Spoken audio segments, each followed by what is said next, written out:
Welcome everyone to the final of the Scottish Virtual Drift Series Season 3. It is our third season. We're here at Driftland once again, and it is the final. A lot is up for grabs. We have Marcel Stadzinski trying to take down Darius Ostraka. Can he have the perfect weekend, or will it be an upset for Marcel and still taking second place? Darius is in a very interesting place, as you can see. He has 237 points with 143 with Marcel Stadzinski, Daniel Andreev with 442, and Anthony Taylor just trailing in with 137. It's a very tight-packed, very intense season this season, and there is a lot up for grabs. Kian, what is up for grabs? Up to grabs. Yeah, see these stutters, right? I need, as soon as I say it, I need to get them out. They don't come out, right? So the series prizes we have up in first place, we have £150 plus a GT Omega Art Simulator cockpit.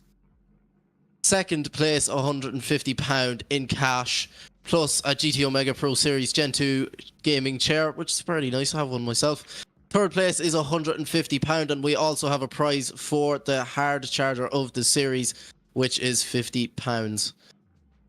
Wow. Beautiful stuff, and generously donated by GT Omega. And a massive thank you to our other sponsors, Mclellan Motorsport, Driftland, Dyce Carriers, Edmonstone Alignment, FrontSide Supply, or FrontSide Racing, should I say, the GT Omega and Kaptured Media. Without them, we would not be here. But who is running here? I think is it Byron? Yep, so it's Marcel Stadzinski for a Byron. So a very good start to his weekend, as he is our top qualifier, and he gets a Byron into the top 16. So what a start for him. I mean, he's just putting a show on for everyone representing Team Escuco there. It is F22. Beautiful car, beautiful driver. Well, shows his driving. I don't know what he looks like in person, but a nice little 360 there for you guys. Putting on a show. Amazing stuff. It's been a very quick start to the top 32. Straight into it, so we are, boys. Oh, yes.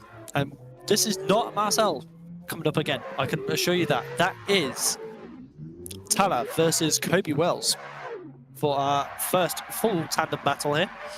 CDT versus a privateer, technically, as Kobe is just borrowing the car from Marcel for this round. I'm excited for this one, as Kobe has been talking a lot about what's going to happen, and it isn't Arnold Moss in the chase there, but it is actually Kobe. It is Tala from Carbon Drift Team in that GR86, as we have our first battle going on here. But a very nice initiation there from Kobe Wells. Tala very shallow on the angle to start with, but he wants to make sure he pushes the door of Kobe Wells, coming around into outer four now in the transition, doing a very nice job for both drivers. Not too bad on the angle there from Kobe, but Tala's still kind of shallowing out in the chase. But he wants to be there, he wants the proximity. But just push, straightening out there, going into the hairpin and almost pushing Kobe Wells. So that will be a difficult one for Tala to bring back. Big mistake there in the chase. Yeah, definitely a big mistake from Tala there. Gonna have to put on an absolute lead line and hope that Kobe Wells makes a mistake in the chase like he just did there. And as we just wait for the green lights here, swap the two boys around. Tala in the lead, Kobe Wells in the chase. In that borrow card is Kobe Wells. He's confident. He's definitely confident. He's definitely confident, as we see. Tala just getting Marcel mixed up here with the cars, but Kobe Wells absolutely penning it to the door of that GR86 of Tala. As we come into the D-cell zone, not many people using it as a D-cell zone as clip 4. As we come into clip 5 and into the Rumble Strip of Death, as me and Brandon were calling it in qualifying. But Kobe Wells is making sure Tala knows that he is right there with him, as Tala did make that mistake in the chase, straightening out. As we just await for a judge's decision here, we get the replays both up on screen. You will see the huge mistakes from Tala in the chase. Brandon, what is your input in the boat runs? Gotta say, Kobe did have the cleaner chase, and lead for lead, they were pretty equal. So I think it's going to be down to the chase between the two. As you can see there on the left-hand side, Tala getting a bit of a struggle. So will it be? Well, it's definitely not Marcel versus Arnold. And just there's a bit of mix-ups here tonight, guys. That was a buy run for him. Kobe doing a very nice job there. I'm not sure who got the win there. Oh, so unfortunately our overlay was having a bit of a mistake, a bit of an issue, but it does go to Kobe Wells, so he must have gone down for the chase and yeah, just unfortunate there for Tyler, just being a bit too shallow in the chase there as we wait for our lovely stream to get the cameras back onto. Oh, there we go, and this is the official result. And it is going to Kobe there, so he's going to be absolutely buzzing, as this is the only round he has been able to compete in this season. So, oh, and apparently his next battle's going away. So, Kian, I'll let you have fun with this, as I am also in the practice servers behind the scenes. No problem, but yes, to come through clip 4 here, we have Danique, Joseph, and Michael Trabb. I'm not going to really get much out of this run, but yeah, Dorn is that E30 estate. Personally, one of my favourite cars here on the grid tonight for the final round of Series 3 of SVDS. They switch it around here. Both and BMW. Style wagon. That is what Mile Trabb is. Michael Trabb. Mile? Where did Mile come from? Michael Trabb. He definitely is. As we swap it around here, Danique in the chase, Michael Trabb in the lead in that estate E30. Let's see what Michael Trabb can do in that lead, as he is gone. Danique has no answer, but Jesus, he claws it back out of nowhere. Is Danique on the door? Michael Trabb in that E30 estate as we come into the decel zone here at clip 4. Danique is pinning it to the door. Michael Trabb in that E30 estate as we come through clip 5 into the rumble strip of death, as we've been calling it all night here. And you just see Danique absolutely pinned it to the door. Michael Trabb there. Unfortunately, we will have to bring it to the replays to see what happened in the first run. Just one. Unfortunately, we will not be able to get to see the replays of the first run, but we will be awaiting a judge's decision here. Solid lead run for Michael Trabb there in that E30 estate, and Danique a solid chase run, but unfortunately, we did not get to see the first run. We will have to await here for the judge's decision. Swipe left for, I think we have Kobe and Talaha on the screen still. We do. And we have the series prizes once again on the screen, just quickly for you guys to see. But as we just wait for a judge's decision to pop up on our screen. Sorry for the technical difficulty, guys. We are working on it at the minute. Just a bit slow here tonight. It's just the final round. We're all we've been doing it all season, so we shall get used to it. But as we just await for a judge's decision to pop up on our screen before we send the next run. Swipe left for Danique, swipe right for Michael Trabb. And it is Danique Joseph taking that win and proceeding on to the top 16 as we move on to our next battle of Simon Sandman and Danielus. As see me in these names again, we're not going to be able to pronounce them, but Simon Sandman in the lead. Personally, one of my favorite drivers on the grid against Delilius in that E36. Let's see what Simon Sandman can do in the lead as we leave the line here coming into clip 1. The big flick initiation. Simon Sandman putting on the perfect lead. Nine just getting enough. Denelius just putting on that perfect lead run that Denelius can just follow, do the right dives, do things at the right time as you come through into the decel zone here. Clip 4. Denelius is pinned to the door. Simon Sandman as we come into through clip 5 into clip 6. Denelius pinned right to the door. Simon Sandman as we come in through clip 7. Wow. It's a great run to start off and a great chase from Denelius. Will Simon Sandman be able to put up the same chase run as Denelius could there? We will have to figure out. And as you can see, Simon Sandman is taking a run up to the line. He is going to need to be pinned from clip 1 the whole way to clip 7. I'm excited, Kian. I told Simon he's got to push. Oh, I'm very excited as we have Denelius flicking it in, and Simon Sandman just can't get close enough but pins it back. Slowly claws back and right wheel on wheel with Denelius is Simon Sandman as we come into clip 4. That slight decel. And Simon Sandman is pinned to the door of Denelius in that E36 coming through clip 5. Coming into clip 6, the rumble strip of death. Will anybody drop wheels? No, but Simon Sandman makes a huge dive onto the door of Denelius through clip 7. Oh! Denelius nearly over-rotates before the line, but somehow manages to keep it on angle. What a run for both drivers. Look at the replay. There's not much of a difference between both drivers here. Simon pushing hard, doing exactly what I told him to do, as he is a very talented driver and he's proven it tonight. He wants blood. Definitely is Simon It's Sandman. quite scary. It's genuinely scary. I don't want to see, but Danelius was closer in certain sections coming through clip 6 and clip 7. Danelius was definitely closer. He was literally wheel on the door. We'll just have to wait for the judges' decision to come through. Taking a while to debrief this is the judges. We get to see the replay over and over again. I wouldn't be complaining. 2 great runs. I'm not complaining one bit. I'll watch this all night, so we'll keep these runs going. But yeah, Simon Sandman just putting on perfect lead. Danelius, I don't see much of the difference here between both drivers. Through clip 1 and clip 2, Danelius was closer than Simon Sandman, but through clip 6 and clip 7, Simon Sandman was a lot closer than Danelius. As you can see here, we have a full screen replay of, I think it was the first run between the first run with Simon Sandman in the lead and Danelius in the chase. Look at that, from precision driving here at SVDS, from the talents we have coming through SVDS here. Through clip 6 and clip 7, definitely Danelius was closer, but through clip 1 and clip 2, Simon Sandman was definitely closer. You can see here. Wow, Simon Sandman wheel on wheel, and then slightly just comes off proximity a wee bit is Simon Sandman, but will not affect him as he was still on the door. He just was pushing that bit too much. He was like, no, I can't push this much. Battles like this in the top 32, we are not complaining here in the last round of SVDS. Oh, Simon Sandman, those slight bit of contact on the door of Danelius there coming through clip 6 and clip 7. But we are not complaining with runs like this in the top 32. If this is like the top 32, what is top 16 going to be like? And as you can see there on the screen, I'd just like to make a huge thanks to all our sponsors this season: Kaptured Media, Mclellan Motorsport, Edmonstone Garage, GT Omega, Driftland, Dyce Carriers Limited, and Live Life FrontSide. That is me, FrontSide Racing.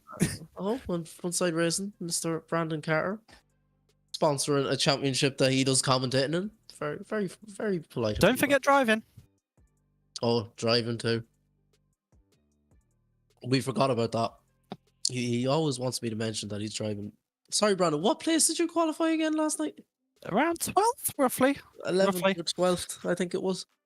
I mean, I'm currently working hard in the practice server myself as these runs happen.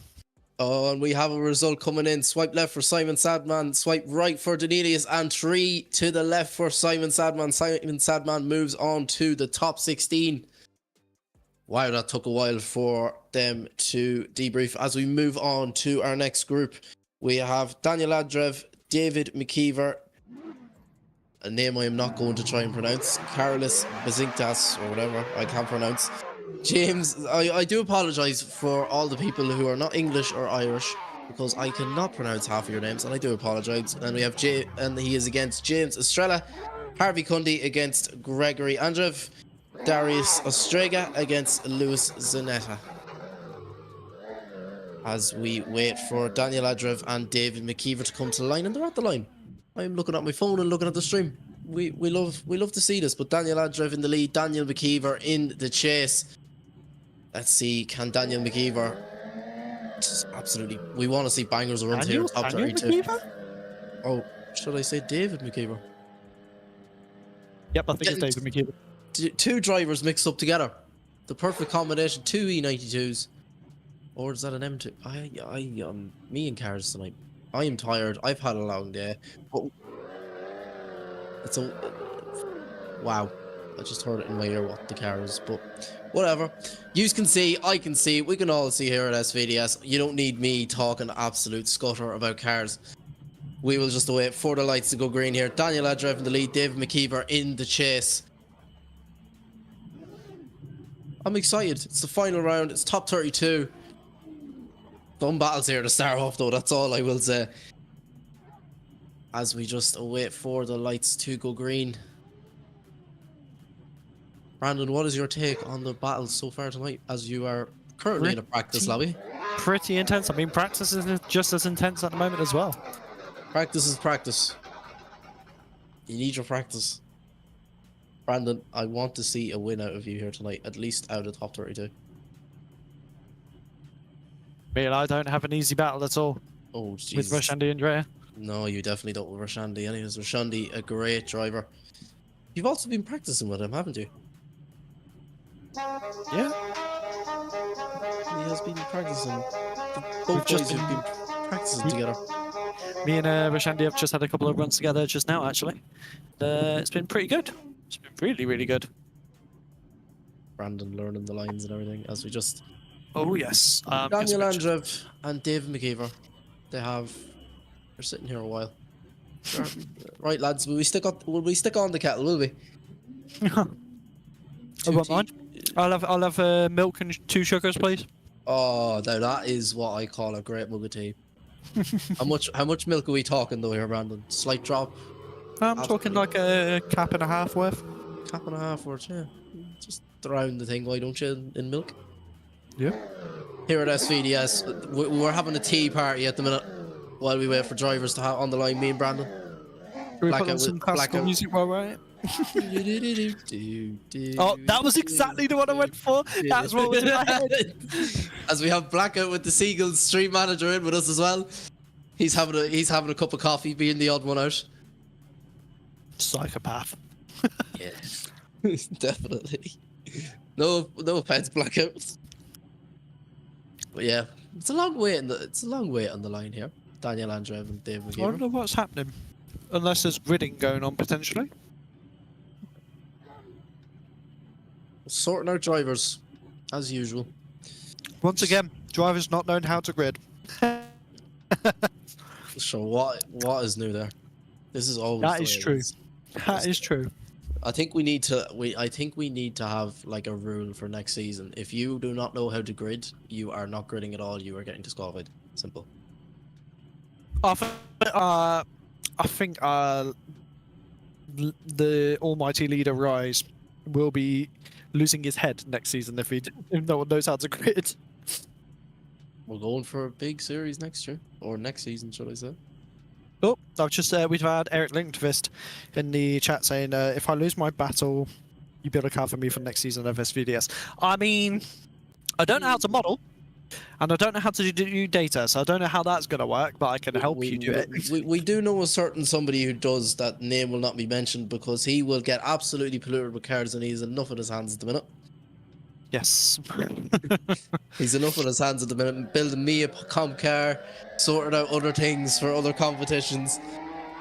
He's too much on his hands at the minute.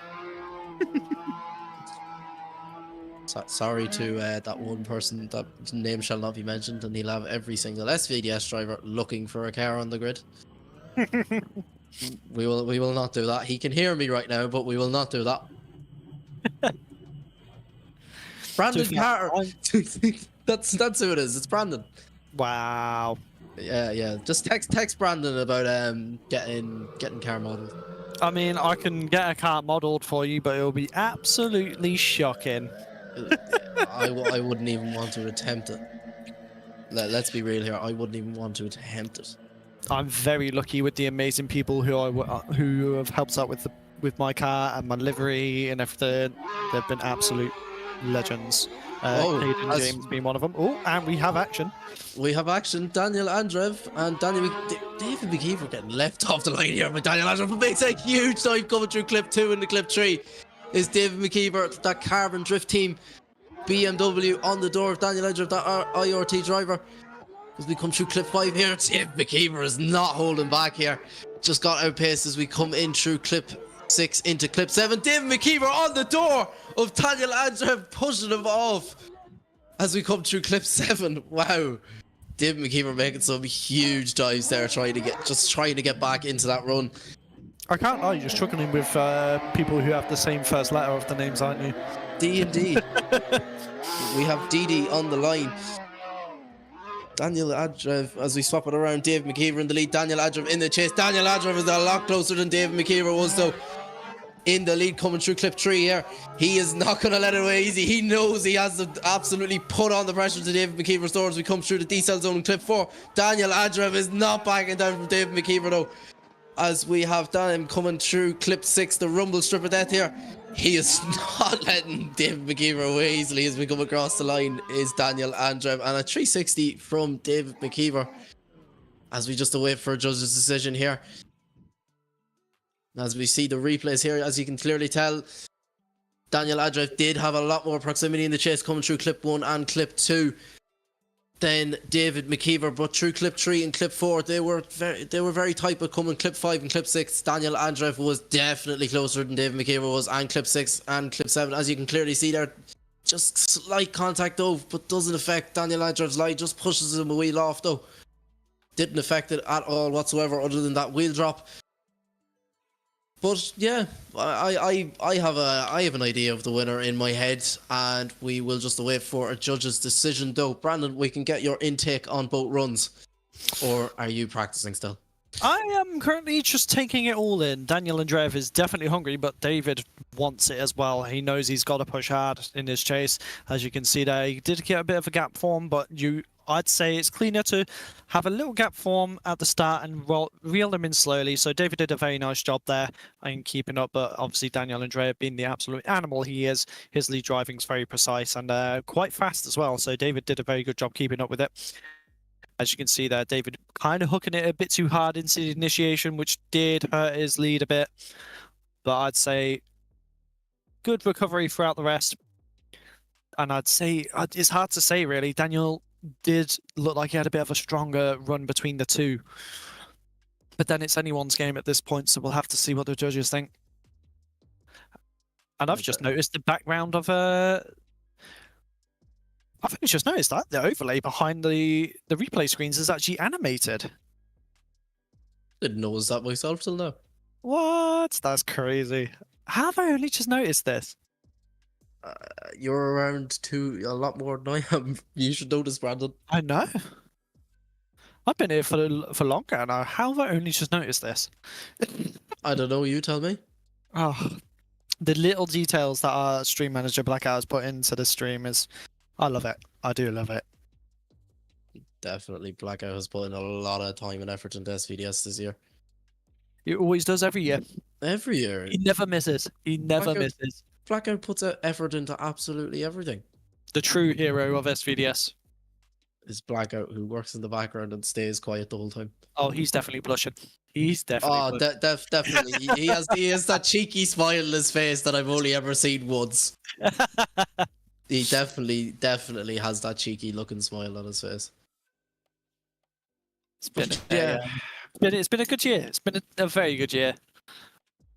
I've only been around for 2 rounds, but great 2 rounds.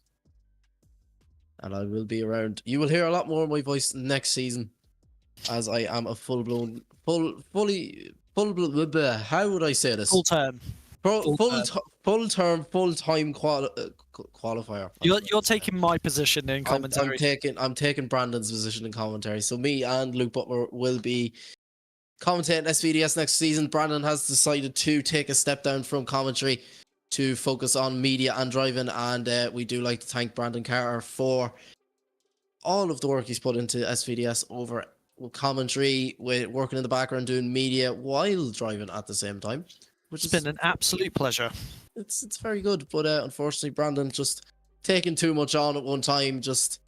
We decided to, well, he decided, we didn't decide, he decided. But anyways, swipe left for Daniel Andreev, swipe right for David McKeever. Oh, one more time. And no, we have one more time, and Alex and Terry say Daniel Andreev, and Daniel Andreev will move on to the top 16. RYZE saying one more time. Difficult, RYZE. Always has to be different. No offense, RYZE. You can tell they're putting a lot of time into their calls, which means they want the best of the best to move through, and they want to make it fair. Definitely. I've currently got Marcel Stadinsky chasing me in the practice server, so he is going to be hungry for that top spot. Don't worry about it. Just keep driving. As we have next run up, we have Carlos Besiktas. If I absolutely made a bottle job of that, I do apologize. And James Estrella in that Carbon Drift Team S15.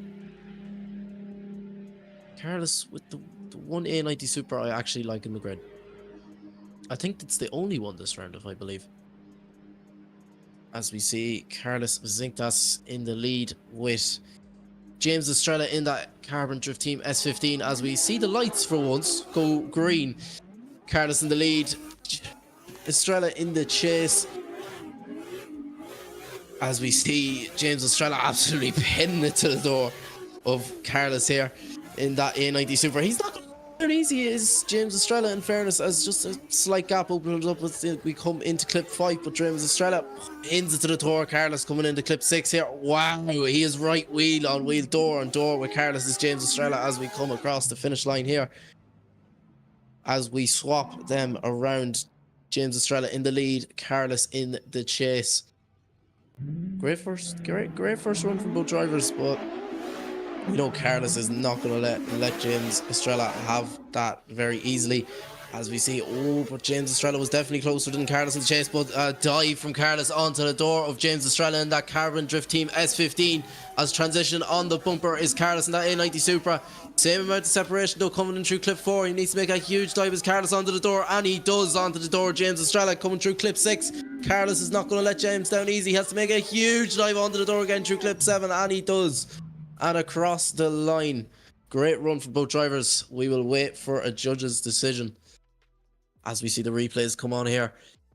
James definitely same amount of separation. James Estrella was a lot closer though than Carlos was in the chase. Carlos had to make a huge dive coming in through clip 2 there as we come into clip 4. Same amount of separation though coming through clip 4. But James Estrella making that early dive onto the door, Carlos, which helped him a lot out in the chase coming into clip 5 and clip 6. Right on the door is both drivers through clip 7, but Carlos definitely closer across the line. We will just have to wait for a judge's decision. You can watch the run over and over and over again, and I have to watch it over and over again. We can definitely see the little details though. James Estrella definitely closer coming in through clip 1, 2 and 3, but the same amount of separation though through clip 4. Carlos making a huge dive and James Estrella making a huge dive. I don't see much difference between the drivers other than clip 5, 6 and 7, where James Estrella, unfortunately, well, not really unfortunately, fortunate for Carlos if my statement is true, was a lot closer through clip 6 and 7 than James Estrella was. I'm mixing up my own words here, Brandon. This is not good. In the top 32, I'm mixing up my own words here. Nothing new. Nothing new. I have to get used to this again for series. What are we? Series 5 now? After this? Series 4. Series 4. It's crazy. It's been the 3rd season's already over. To be fair, it's been a very quick couple of seasons. It definitely is crazy. Flies by when you're having fun. Exactly. As we just wait for a judge's decision. Judges, they're definitely debriefing everything here. They want the best of the best to go through. They want to see a solid, clean top 16. As we wait for the judge's decision to come through here. Definitely debriefing runs though. They're looking at every single last inch. They have different camera zones than we do. We have exactly what you guys are seeing on stream here, but they definitely have. They have up view cameras, side view cameras. They have every single camera known to man. I seen it there last night when we were watching a few replays. And it is very, very, very good judging here at SVDS. They're taking a while to debrief this though, just watching every mistake that every driver has made. And I don't see much mistakes here for both drivers, but obviously they have more angles than we do. But definitely they're looking through absolutely everything, as we can hear Brandon Carter's steering wheel going through. Brandon, take us through a run there. Let's see a talk through of this run on this track here. I want to see whether if you absolutely make a bottle job of it or not. So I'm currently chasing Kobe Wells, and it's pretty quick. I've got to say, we're currently going through out of 4, and the pace is really good. Kobe's doing a really smooth lead. And it's the hairpin. That is where it's going to be a major place for people. As I just came through there, I did make contact with Kobe, so that's a place we've got to watch out for. Definitely coming through clip 6 and clip 7. There has been a lot of contact though, in fairness, through clip 6 and clip 7. From Brandon even saying there, him driving it especially this round. There is going to be huge contact, and wheel drops is definitely going to be another thing they did say it in driver's briefing. We are looking for wheel drops. Wheel drops are definitely going to be the pinpoint of this round, this track. It's very easy to drop wheels, and very easy to just make contact in tight zones, such through the hairpin of clip 6 and clip 7. But they are taking a long time to debrief through all these runs here. I've got to say, it's well, a lot of the drivers during briefing did say this is going to be a hard one for the judges this round, with how close everyone's been to each other in practice. It's a very confident field this time around, so I'm excited. And our fellow commentator, we were meant to be doing a three-way, basically. Well, that sounds very, very off, but as we have a judge's decision come through here, and it is going to be a one more time between Carlos Besiktas and James Estrella. As I have my co-commentator here for SVDS for next season texting me here asking, is SVDS still on? Luke, you should tune into the stream and you might figure out. And he's after asking, how far are we in? I said, well, you're in the top 32. And he's just asked, do I want him to jump in for a break? Brandon, what are you thinking? I'm not objected. I'm not objected to that, since he is contracted to be commentating. So I do not mind. I do not mind at all. We definitely will get Luke in here for the crack. Yep. We'll have a good time. We'll have a very good time. Means I get to have a bit of practice, while you two get to have some fun. And this is actually a good way for you two to warm up to each other as commentators in the same series. Well, in the same series, we've done countless amounts. Me and Luke have owned a series together. Me and Luke click. Okay. We've owned a series together, our own series, Pro Drift, before Luke and me decided to part ways, and he ran the Irish Virtual Drift Championship, which unfortunately it died down after a while. But we are not here for that, for me to be talking about that. We have James Estrella in the chase and Carlos in the lead. James Estrella, though, right pin to the door coming into clip 3. As we come into the dodgy transition here to clip 4, there has been contact, decel though, from James Estrella in the chase, which is allowed coming through clip 4 into clip 5. And he is not going to let Carlos away easily. It's James Estrella, huge dive though through clip 6 onto clip 7 and across the line. James Estrella coming in strong with that chase, representing Carbon Drift team. He's been doing very well in Drift King of Riga as well, so it's going to be a very interesting battle for him. Definitely, as we swap the drivers around. James Estrella in the lead, Carlos in the chase.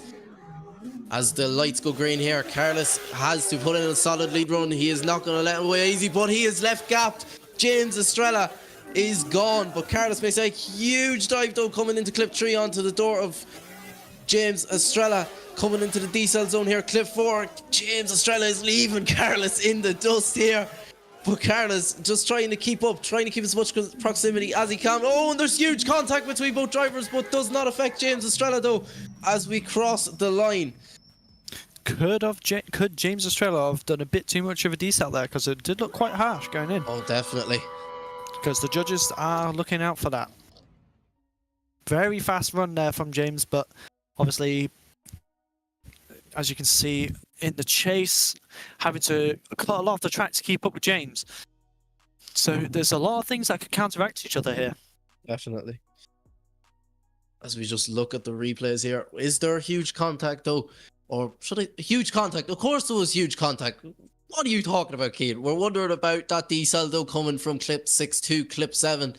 Was James Estrella decelling just a little bit too much? You are allowed a slight decel though, just a little nudge of the left foot brake coming through there into clip 6 and clip 7, just to dial yourself in for the hairpin. Bit of throttle control, bit of left, just a slight tap of the left foot brake. But we as we just take a look here and on the full screen of that run, we shall see as they come through clip 5 into clip 6 here.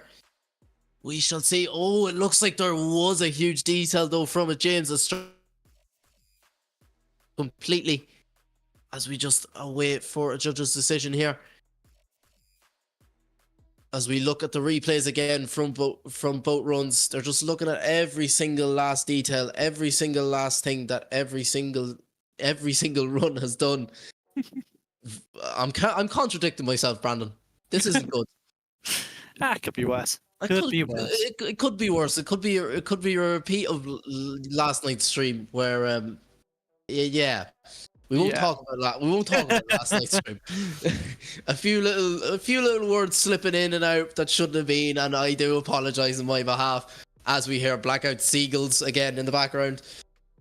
Can't tell if those seagulls are him then. Ooh, was it Blackout or was it the Seagulls? Is Blackout confirmed the Seagull? Oh god, the theories get deep. Definitely getting deep here. The Gull Gang is taking over the stream. That was terrible. I apologize. Oh, that was really bad. I think we're gonna have Luke step into the commentary box with us, Brandon. Is he planning to come through? Yeah, I was talking to him there, and Do we know if he's on Discord right now? oh, he's texting me in Snapchat here. He's like, ask RYZE, is it okay if I come on stream? I was like, yeah, fuck it, I hop. Oh, there we go. He's done it again. He's done it again. You are terrible. Right, that's the one and only time, okay? As we have Mr. Luke Butmer coming in, my fellow commentator for SVDS Next Series.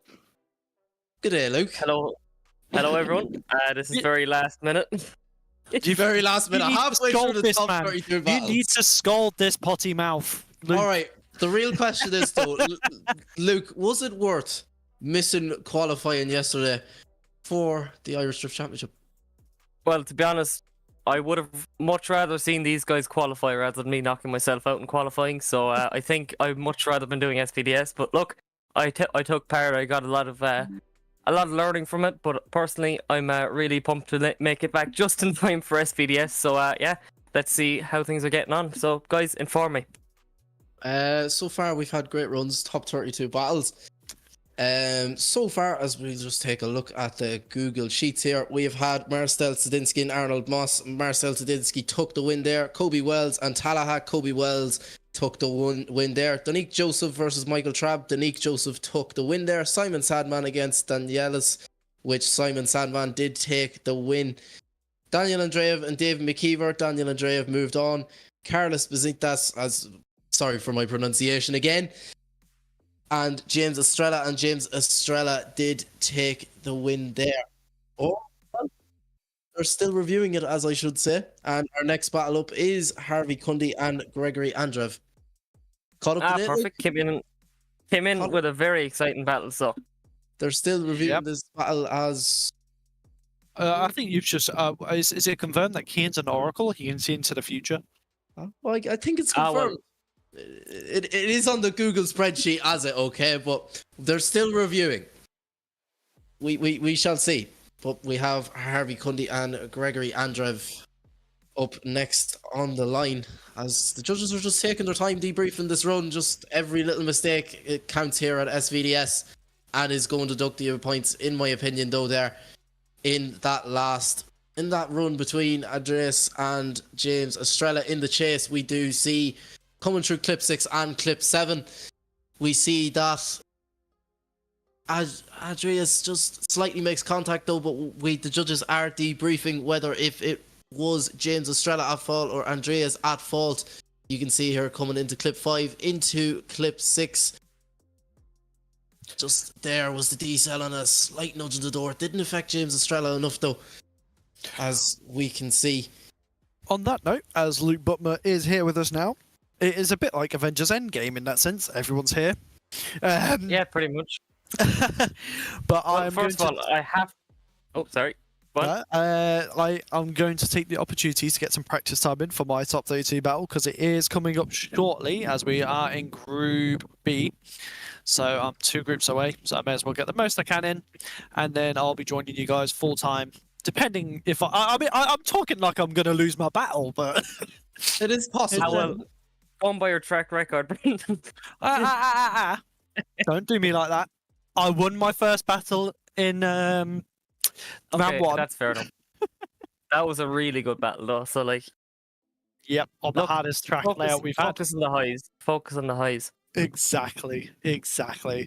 Well, I will join you guys soon, and I'm excited to see what happens. Yeah, for sure. Definitely. I'll leave you to. Well, first thing I have to comment. First thing I have to comment is the night layout is so cool. Just seeing Driftland at night under the floodlights, it's the coolest thing ever. It really reminds me of some of the real life events held at Driftland at night, and gives me some Tully Roan vibes in the north of Ireland, you know, run by pro drifter Kevin Quinn, who actually took the win at IDC today. So big congrats to him. Plus, don't look him too much up on Facebook, but we'll not say anything about that. But as you can see there, the judges just making every decision correct, you know, making sure that everything is bang on. And yeah, we do have a decision now. So look, I can't say too much about this one. I came in very last minute. So Cian, take it away. I honestly think we have James Estrella, in my opinion there. James Estrella through clip 6 and 7. Deselling a bit way too much, that just affected Carlos in his line though, and did make huge contact though coming into through clip 7 halfway through there. Through clip 6 and 7, which did definitely put Carlos off and made that huge contact. Didn't affect James Estrella though in the lead, but as we move on to the next battle, we won't focus on the last one, move on to the next battle. And Luke, who do we have on the line? Well, we have the one and only Harvey Cundy, the 443 driver in that monstrosity of a Supra. Just look at that beautiful S15 that he had, and then he moved over to the S15 with the Tesla, or the Supra with the Tesla front. And he has another very unique car up behind him in that Grigori Andreev Drift Chat Ferrari. If Brandon was here, he'd be able to make item. The 599, I'm not sure is it the XX or not, but look at this now so far. Banger lead run from what I've seen from Harvey Cundy. Transition over now, Grigori Andreev not leaving him too far behind, just maintaining the pressure, you know, keeping his proximity. Harvey on an unshakable lead line here so far as we come across the line. Obviously, Harvey really happy with his qualifying session. I was talking to him, and that's the one thing I do know from this round, that he's feeling comfortable, and I think a lot of these other drivers are as well, Cian. Definitely. I was talking to Harvey Cundy myself, and he did say he is confident. He feels like he is going to go far though with that 86, or I think it was an 86. Was it an 86? Yes, an 86 on the board for Harvey Cundy as we swap it around there. Luke, if you want to take over again, be my guest. Yeah, obviously, and I did get some confirmation. It is an XX now in the lead from Grigori, and Harvey Cundy not letting him by the lights. There's all sorts of lights on that Supra, you know, Tesla thing. You know, even the badge lights up. It's a cool car. It's really high model. Those guys at Wild Monkeys do a great job. But so are these guys up on the track. Look at this from Andreev. Once again, a really nice lead line, but Harvey Cundy's not letting him by. This is really a close battle now, and yeah, the judges have a lot to think about in this one. Yeah, definitely. Great proximity from both drivers, lead and chase. Not much in the difference though there, but Harvey Cundy definitely did have the advantage coming into clip 2 there in the lead. But not other than that, not really much of a difference, Luke. The one thing I can see there is obviously at places Andreev might have had a bit more proximity, but you can see him just shallowing off the angle in order to keep that proximity, whereas Harvey did a real nice job there of maintaining and following the line. So look, it's basically a case of following the lead versus brute proximity, so we're going to have to see what the judges think about that one, because obviously, look, it's going to be the closest man in the world, but if you're shallowing off your angle and not really matching the lead car, that's not what the judges want to see either. So we're going to have to see who's going to take it here. Let's see what the judges have to say about that now, Luke. We can put our input, but the judges definitely are the ones that make the decisions around here.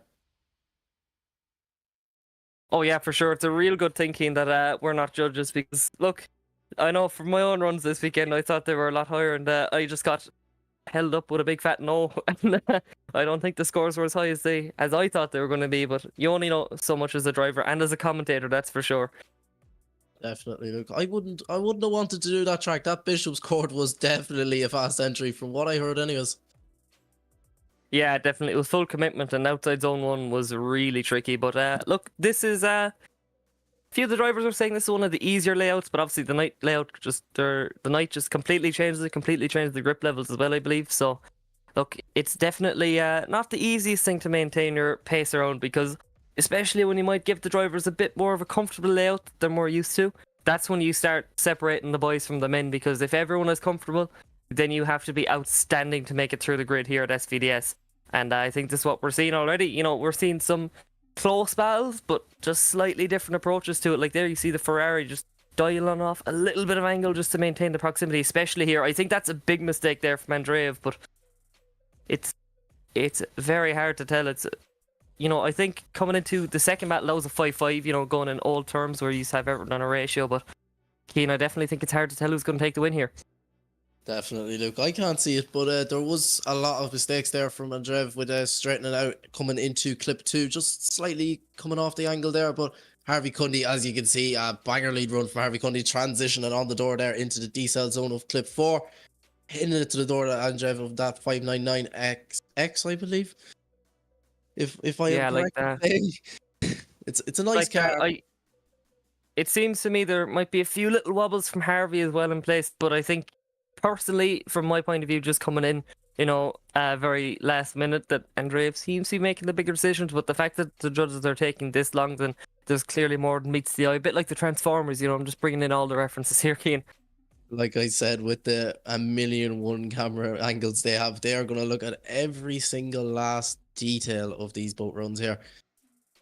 We can only see what you guys are seeing at the end of the day, but the judges, on the other hand, I was in last night with RYZE and all the boys doing, just judging a few qualifying runs, just going over a few things, just getting back into the grips after round 3. Definitely. And I do believe we have a decision coming up. So just waiting for our little screen to come up. So let's see, swipe it left for Harvey Cundy and swipe it right for Andreev. It's one more time. And it's Grigori Andreev going on through. So look, like I said, there could be more than meets the eye. So look, Harvey Cundy making the more subtle mistakes, but I could see a few of them creeping in. But I think that big wobble there from Andreev, that was pretty much the only mistake that you could count. And Andreev just having mad proximity all the way over. So look, there you have it. Grigori Andreev moves away onto the top 16, where he's going to face the next drivers. It's going to be either Darius Ostrega or Mr. Luis Zanata. And look, you have to remember, guys, this one has big championship implications. Will Darius Ostrega take down Zanata here and further his chance of becoming a 2-time SVDS champion and bringing it home for Team Urte? Obviously, his teammate also battling for a championship. So it's going to be really interesting, this one, Cian. Definitely, especially with 2 championship contenders here. With Marcel, did Marcel go yet? I think he did. Yes, he did, and he did go through. So huge challenges here for Darius Ostrega. I'm pretty sure he only has to win this battle as well to go through, if I am correct, to win the championship, if I'm correct in saying. But we won't worry about that now, as we have Luis Zanetti in the lead and Darius Ostrega in the chase. Yeah, other way around. Other way around. It's actually Ostrega in the lead. Ostrega, so obviously Ostrega pulling away there from Zanata, and just as I say, commentator's curse, Zanata buries it in the door. So it's a double S chassis battle, just clearly God's chassis 36. But look, I think the S chassis just are the car. Let's be honest here, they're really the car of drifting, and Ostrega, they're doing a real good job in the lead. I think we counted Zanata out from the start. He wasn't mad up on the door straight away. Normally that's all you need to give Ostrega the chance just to run away with it, but then you just saw that huge dive from Zanata up into the door. So I think making it a little bit closer, and look at the run. Is this where he's going from? Is this where Mr. Ostrega is going from? Is he doing a Danny Devine back in the day, is my question. If you know, we're gonna have to see. So let's see. I think he thinks he's in a 328 here, making a huge run up, but he seems to be stopped. So let's see what can Zanata do to wave off that very hard charging Ostrega. As Ostrega, there's a bit of separation, but he's not long closing the door again, as he does on huge angle, getting up onto the quarter panel of Luis Zanata's S15 Silvia. Zanata on an unshakable lead line now, as there's another bit of separation. It's not too obvious here already. The championship contender is not looking to have it all his own way, as he just gets one final door dive up onto the door, and there you have it, 360 across the line from Zanata, and there's another run in the books, Cian. Yeah, definitely great chase run there from Darius Ostrega. As you can see, both replays here, both different runs, obviously. Cian, what are you saying? But the swapping it around the lead and swapping around the chase, Darius Ostrega was definitely closer than Luis Zanata was, though, in the chase coming into clip 3 there. Not too many mistakes for both drivers, though, on both ends. But Darius Ostrega was definitely closer in my books, and definitely had a lot more proximity than your man, as I forget names, Luis Zanata here. But yeah. Listen, your man has one of the coolest liveries in SVDS. It came in and it was green. We all called it the Swamp Thing. Then we kind of went, it was a more universal vibe. So I think Zanata here's a real opportunity here for you next season.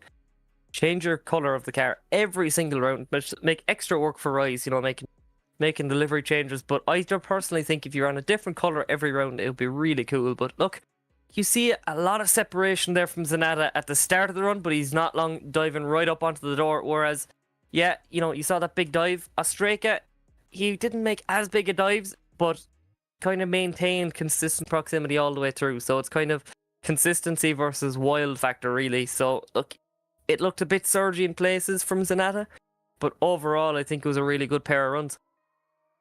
I can agree with you on that too, Luke. But like I said, I'm just really happy to see Driftland at night. I think it's the coolest thing ever.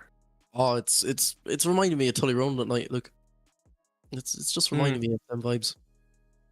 I do remember hearing from my good buddy Clark Hatton when he actually did an event at Driftland at night, and he was like, I couldn't see it for the entire lap, but I was having the best time of my life. So I think that's a win-win. It's win-win situation. Fun is fun. But when you have the championship on the line, you take it a little bit more seriously. Oh yeah, that's for sure. Like, obviously there is huge prizes on the line for the championship winner. Obviously you get a beautiful GT Omega ART cockpit for the win and some money on top of that. So we do have a winner indeed. So let's see, swipe it left for Ostraka and swipe it right for Zanata, and the championship hopes continue. So obviously we're gonna have to do the maths on whether he's champion already or not. But Darius Ostraka moves away on to the top 16 and furthers his championship potentials.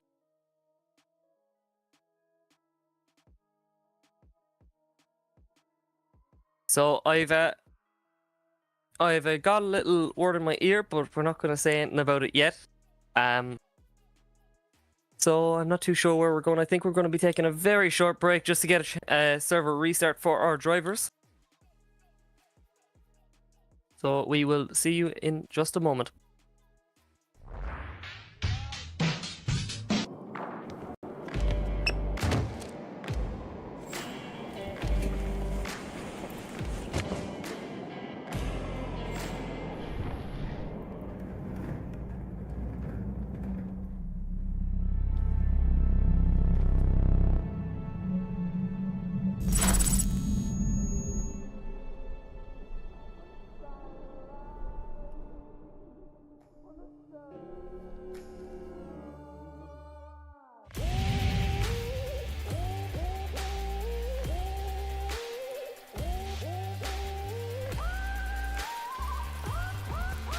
GT Omega, stay ahead of the game.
Are you ready? I'm ready.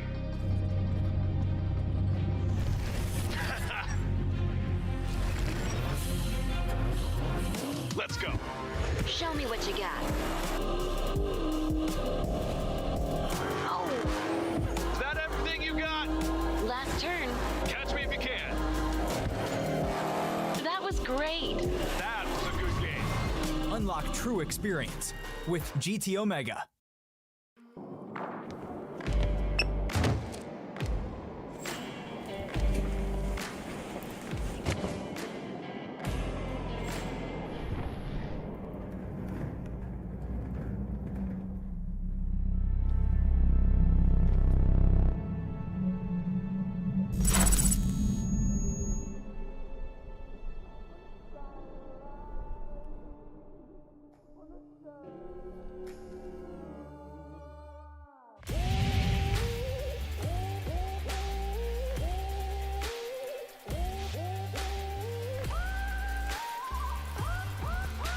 GT Omega.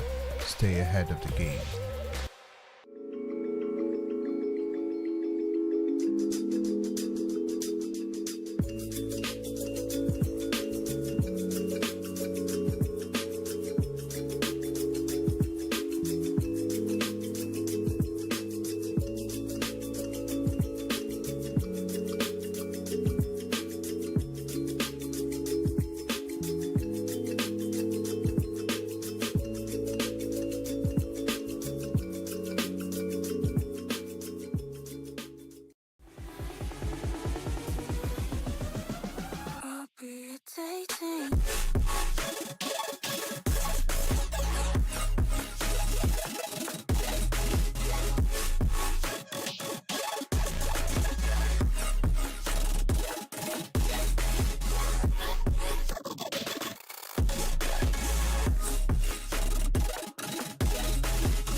Are you ready? I'm ready.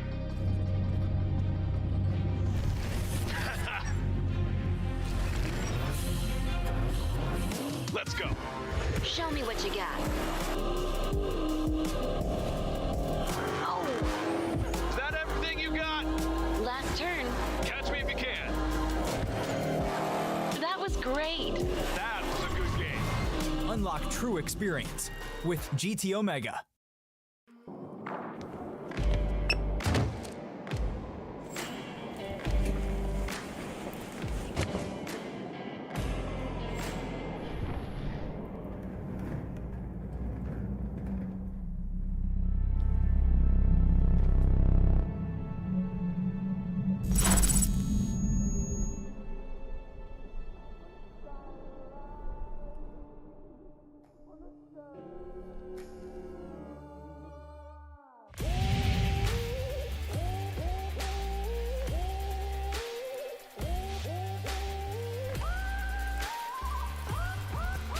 GT Omega, stay ahead. And you are very welcome back to the final round of SVDS Series 3, brought to you by GT Omega. And look, I think it's very disappointing to say it's the end of the season, but at the same time, it's really exciting. And I'm joined by the amazing Cian Martin O'Hanlon. Amazing. I think that's the first ever time I've heard you say them words come out of your mouth about me. Look, Listen, compliments are very few and far between from me about you, but look, I'm feeling good for the final round, so we'll give it to you this time. But up on the line, we have Arius Yomantis and Dominic Bergman. So, Dominic, a staple here of the championship so far, but he's actually kind of the underdog here. He's in 31st position in qualifying and up against second place qualifier in Arius. So, two very different cars, but two very popular chassis in drifting, Cian. definitely. As they leave the line here, Arius Romantis in the lead, Dominic Bergman in the chase. And Dominic just needs to put on a bit more proximity there and does ties it right onto the door, Arius, in that GT86. As he could be a bit close to transition. Oh, and he is! Oh! But he slightly goes off there, just about clutches to clip 4, but doesn't drop any zones as we come into the rumble strip of death, clip 6. And he is on the door as Dominic Bergman in that GT86 of Arius as they cross the line. I'll have to say, big moves there from Bergman. I thought he caught himself up so much in that transition. I was like, he's gone, he's never coming back. And then suddenly he was back on the door. But look, he made it work. The livery's been loading. Look, Dominic, you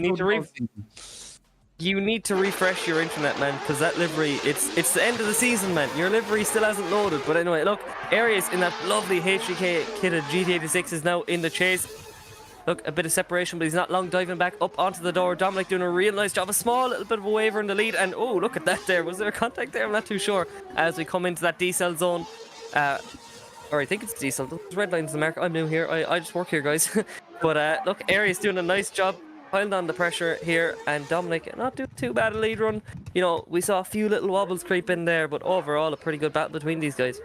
Clip 4 is a decel zone, but not many people actually use it as a decel zone for some reason. So there you go. You know, these guys just thinking, no, I don't want to slow down. No, I just want to keep going. I want to keep going. Look, there's no point slowing down. I'm going to be stubborn. And that they are, because you definitely have to be a bit ignorant with the car to rocket it around the SVDS layouts here at Driftland. And these drivers certainly are doing it, and they're doing a great job of it. Definitely, look, I can agree with you. Just looking at Bergman's chase again. How did he not get caught in that coming in from clip 3 to clip 4? Is my question. That is what you call unbelievable driving from Bergman there. How did he not get caught? Yeah, definitely. Is my question. And he was straight back on the Arius. Every battle we're getting the clip of the round, you know, you're thinking, this is it. This is the big moment of the round now. Like, how did he not get himself caught up? Because no matter what, that's all you want to see. You want to see big moments. And I think that's what's great about drifting. It's just a big highlight reel of, like, you know, what you like out of motorsport. You like big, high, you know, wheel-to-wheel moments. That's what you get in drifting every single lap. That's what they're told to do, you know. And I think personally it's just a highlight reel of motorsport, and especially it translates so well into the virtual world. And I'm just really happy to be here for the final round of SVDS Series 3 under the lights. Series 3, round 4. The final round, Luke. Yep, the final round. And what a season it's been. I joined at round 1. You know, I joined the commentary booth just to get a feeling. And personally, I think it's just been a great experience just to see these guys pushing out there on the virtual circuit. And these guys have been doing a great job as we get a few celebratory donuts. And oh, the camera switched over just he messed it up. So there you go. Bergman getting real caught out rotten as he failed to do a good ring lad. So we're going to have to see. And it's going to be Aries Diamantes going on through there to the top 16 and that beautiful HEK kitted GT86. So, Cian, tell me now, who do we have up next? Up next on the line, we have Owen Ellis in the lead and Adrian Algreen in the chase, Luke. And the only GR Yaris on the grid is Owen Ellis, which is nice. Yeah. We don't see them very often. Yeah, definitely straight out of D1 and Formula Japan. So, and obviously Adrian just driving a 180, keeping it simple, you know, no messing about. Look, the S chassis works, and certainly they're just the car to have. But maybe it's not what always is the most obvious choice is the best one. Obviously, Owen is the higher qualifier in that GR Yaris. You know, it's the slightly snappier chassis you'd imagine, but the higher qualifier. So let's see. Theoretically, he has the advantage here. He can just drive his own race here in the first run, and then maybe not have to put in as much pressure in the chase run. But we are off. The lights are gone here for the final round of SVDS as we flick it in. Small bit of separation as we always kind of see into this first corner, but these drivers are not long getting right back up onto the door now, as Owen Ellis doing a real nice job in that short and sweet GR Yaris as he brings it up in through the track. And that black 180SX blended in really well here into the nighttime scenes of Driftland. And Cian, real nice run here. Definitely a really nice run from Owen Ellis in the lead there. Bit of separation though coming into clip 1 or clip 2, should I say. Initiation is clip 1, Cian. But yeah, as you say, there's always going to be separation there. Just getting outpaced coming in, but there's always a huge dive from everybody who's got outpaced coming from clip 1 to clip 2. There's always been a huge dive coming into clip 3, and a great job from Adrian Algreen in the chase. We swap it around here. We have Owen Ellis in the lead and Adrian Algreen, and Owen Ellis is not letting it doing the exact same mistake Adrian Algreen made on proximity straight away onto the door of that 180SX of Adrian Algreen. Is Owen Ellis and that GR Yaris still pinned to the door coming through clip 5 here as we come to the rubble strip of death. Clip 6 is Owen Ellis still pinned to that quarter panel onto the door of Adrian Algreen in that 180SX, and a great run in the chase there from Owen. What do you think of that, Luke? Yeah, look, it's big runs. Every lap, every run so far I've seen, there's just huge runs, and there's a big exclamation mark of our own so far, and I'm very scared to see how things are going to progress, because if these guys are pushing this hard in the top 32, God knows what's going to happen as they progress further. And obviously this one is to face Aries in that GT86, so we're going to have to see what the judges think, you know, who's better, and I think these are two very similar runs. And look, I would hate to be a judge in SVDS because every single run is so close and these guys are just pinned. You know, there's no licenses, nothing. You can compete, you know, next season when tickets come out. You can compete. There's no such thing as licenses here. You know, you don't have to earn your place, but you definitely have to earn your spot in this top 32 grid, because these guys are pushing like the clappers to get in here and progress on through. And yeah, they're doing a great job of it. And really excited to see what the decision is here. Pushing like the clappers. First time I've heard you say that, Luke. Ah, well, listen. You think you have it all figured out with me, and then you think you have it all figured out with me, and then I just throw a spanner in the works. But here's another little spanner in the works. Let's see who's going to progress on through. It'll be the higher qualifier. No, it won't. It's going to be Adrian Algreen, that Nissan 180SX, moving on through. So next up, it's going to be Edward Husa and Nicholas Neutschel. So Husa, the higher qualifier, in 7th, and then Neutschel in 26th position. So let's see as the guys exit right back into the pits, exit stage left and enter stage right. So let's see, two Nissans, but two very different Nissans all the same. It's going to be an S15 and an R33 Skyline. I think both these guys have been with us for the entire season, so it's great to see recurring drivers. What have I missed? Opens, have a say hello and see what's going on.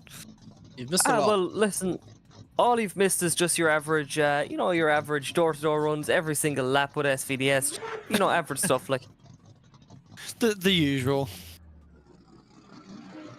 Well, wow. Okay, so two very different Nissans, but both Nissan. As you probably said as I came into the voice chat. Yeah, pretty much. So, obviously, I do believe that is the VDC Public S15, so doing it for the public cars, and the custom car in that R33 Skyline, looking really cool. So let's see, what can they do? The 2J car versus, I hope it's an RB. Just in my heart of hearts, I hope it's an RB. I'm not too sure what physics power plant he has in there. But as we transition back over, there's a small bit of separation here as De Silvia is taking over here at SVDS round 4.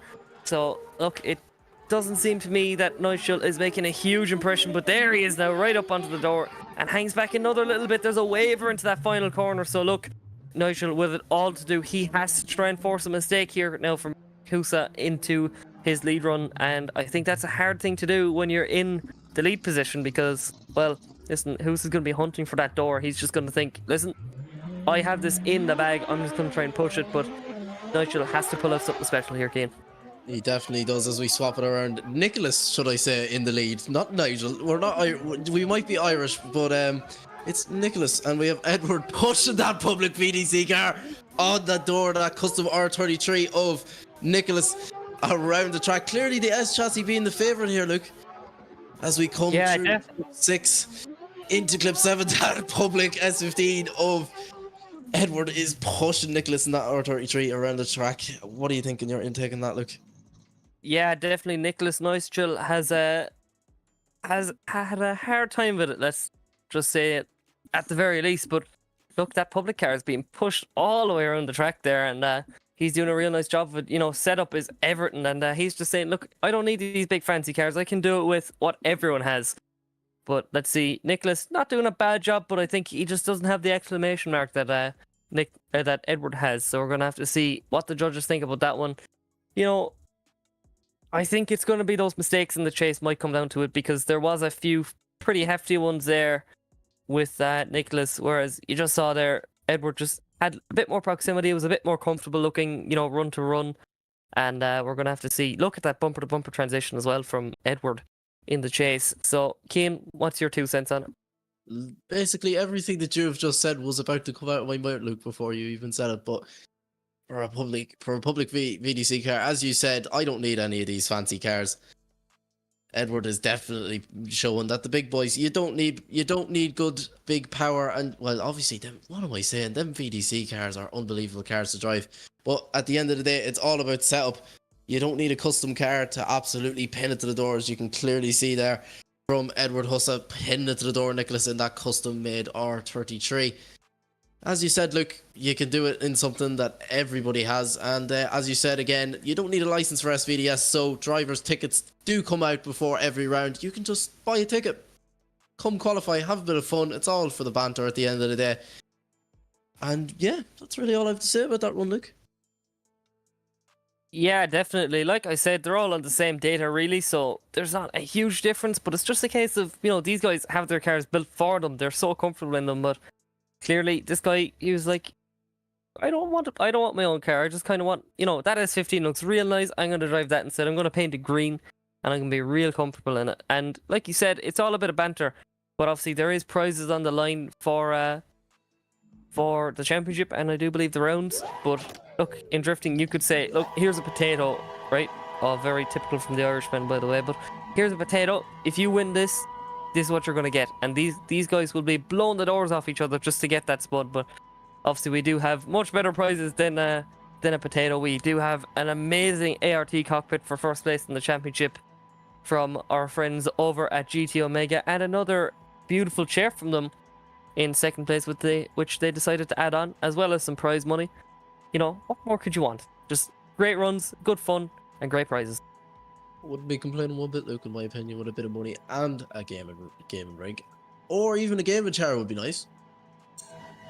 It would be nice, in fairness. Yeah, definitely. And we're just getting some awesome drone shots here of Driftland at night. That could be its own little documentary, just real cinematic shot, just drift cars, you know, loud noises, and yeah, just the beautiful scenery. Obviously, we've joked about the entire season that Neil is up there drinking his coffee, but I think he's gone to bed at this stage. I think it's too late for him, so we're gonna have to see.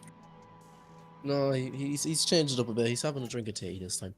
Change it up a little bit. Wait, no, maybe, right? Maybe he's had the coffee for the entire season, so now he's just buzzing. He's awake for this round. He was preparing himself for this moment, but we're gonna have to see who's going on through. I'm not too sure. Is there a decision? As we just await for the judges screen up. So here we go. Swipe it left for Husa and swipe it right for Nigel. And it's out one more time. So clear, not as clear cut as we said it was, Keane. Look, as per usual, what do we know? We're just commentators. Exactly, like the judges can see a lot more than we can. They've, as I've mentioned countless amounts of times, the judges have completely different angles than we do. They have side angles, they have above angles, they have... I've seen them all last night, and I'll be honest with you, I was shocked with how many angles they have. But we will run Edward Hussa and Nicholas Nuschel one more time battle now,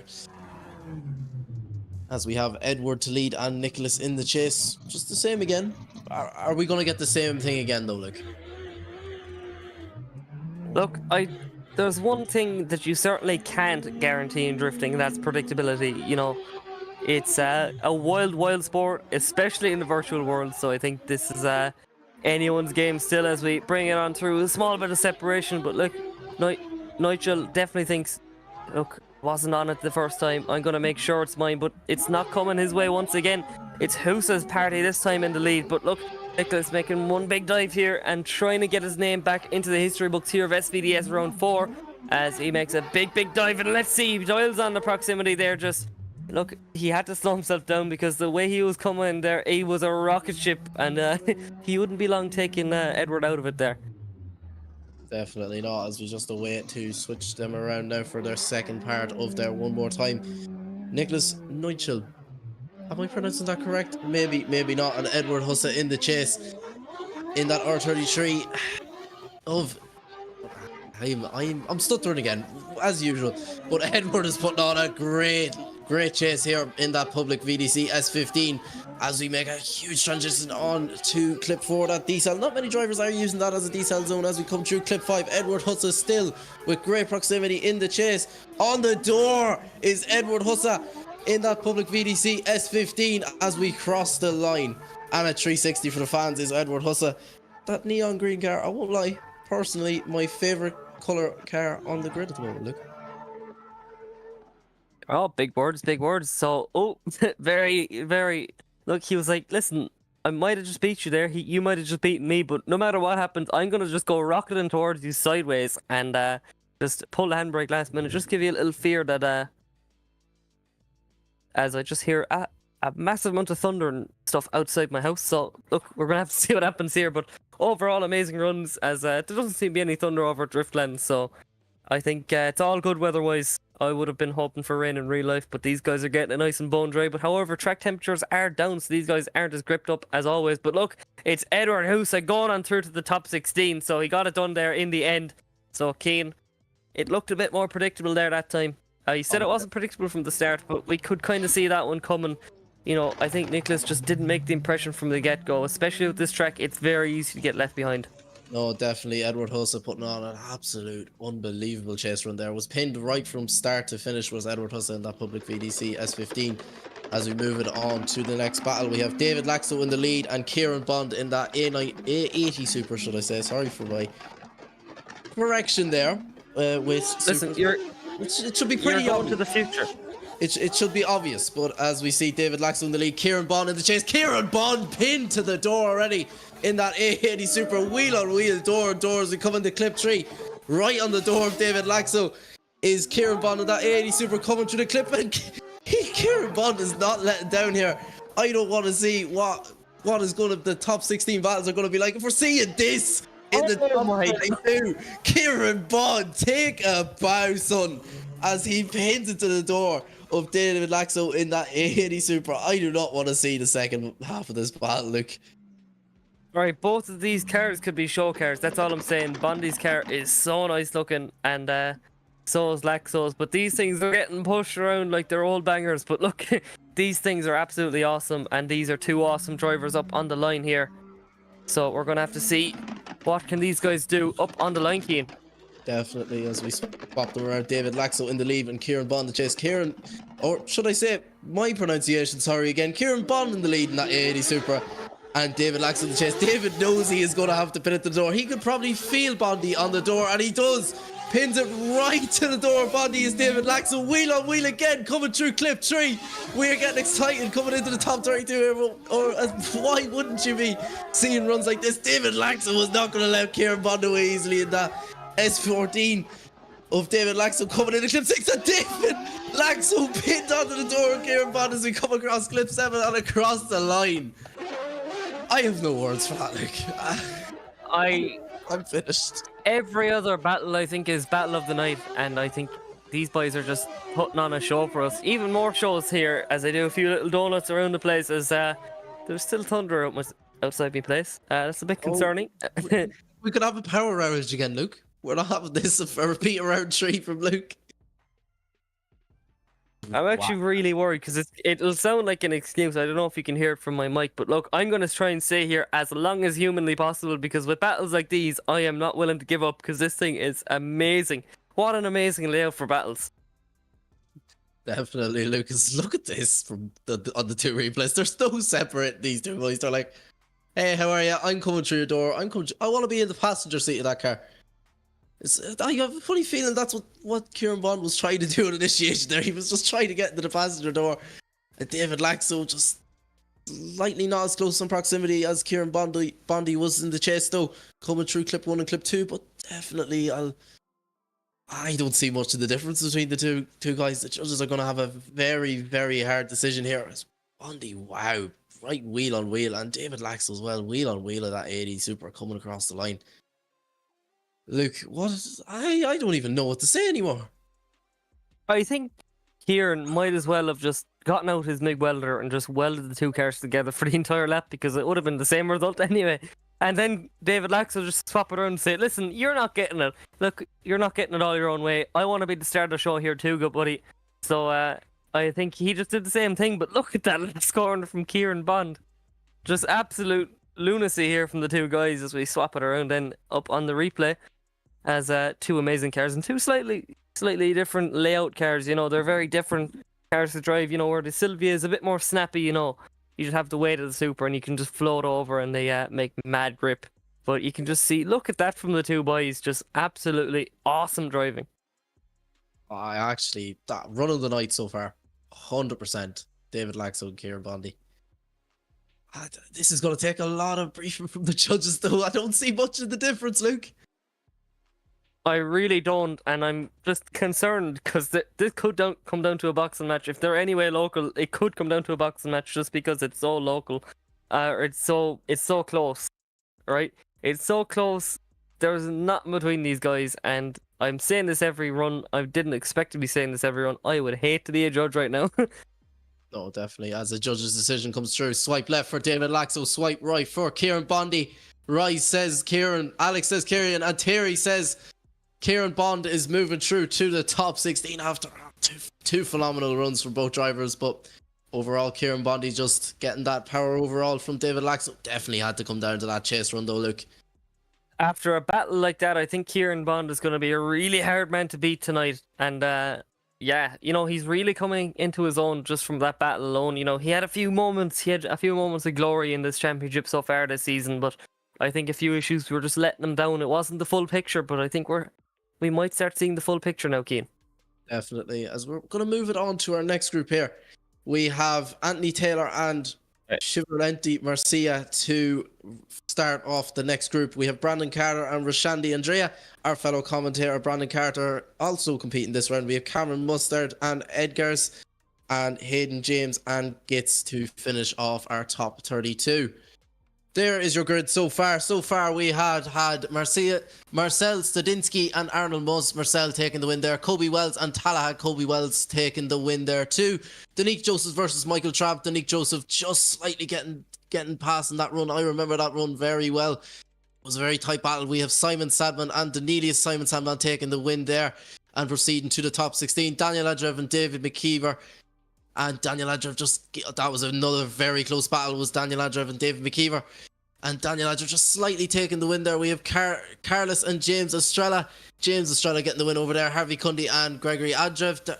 And we have Darius in there for some reason.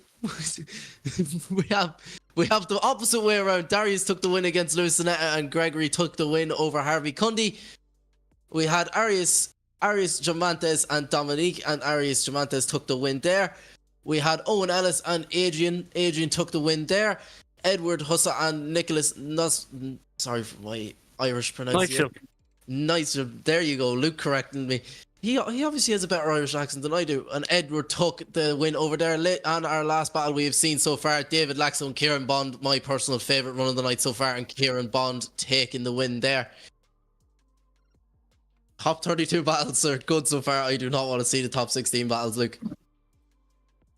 Look, if the boys are pushing this hard from the get-go, I am genuinely terrified, because I don't think there's going to be a car left to battle on the way these guys are pushing.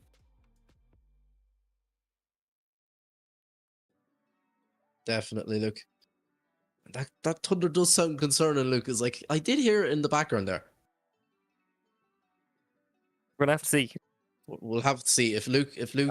I'm gonna try and struggle on for as long as possible. if Luke disappears, we know why. Look, either I've no power or genuinely got electrocuted. Definitely, Luke. Luke making all the jokes here today. It's usually me and Brandon cracking jokes, but we have Luke here. Me and Luke. This is also a preview for me and Luke next year, or should I say next year when we're doing another series this year.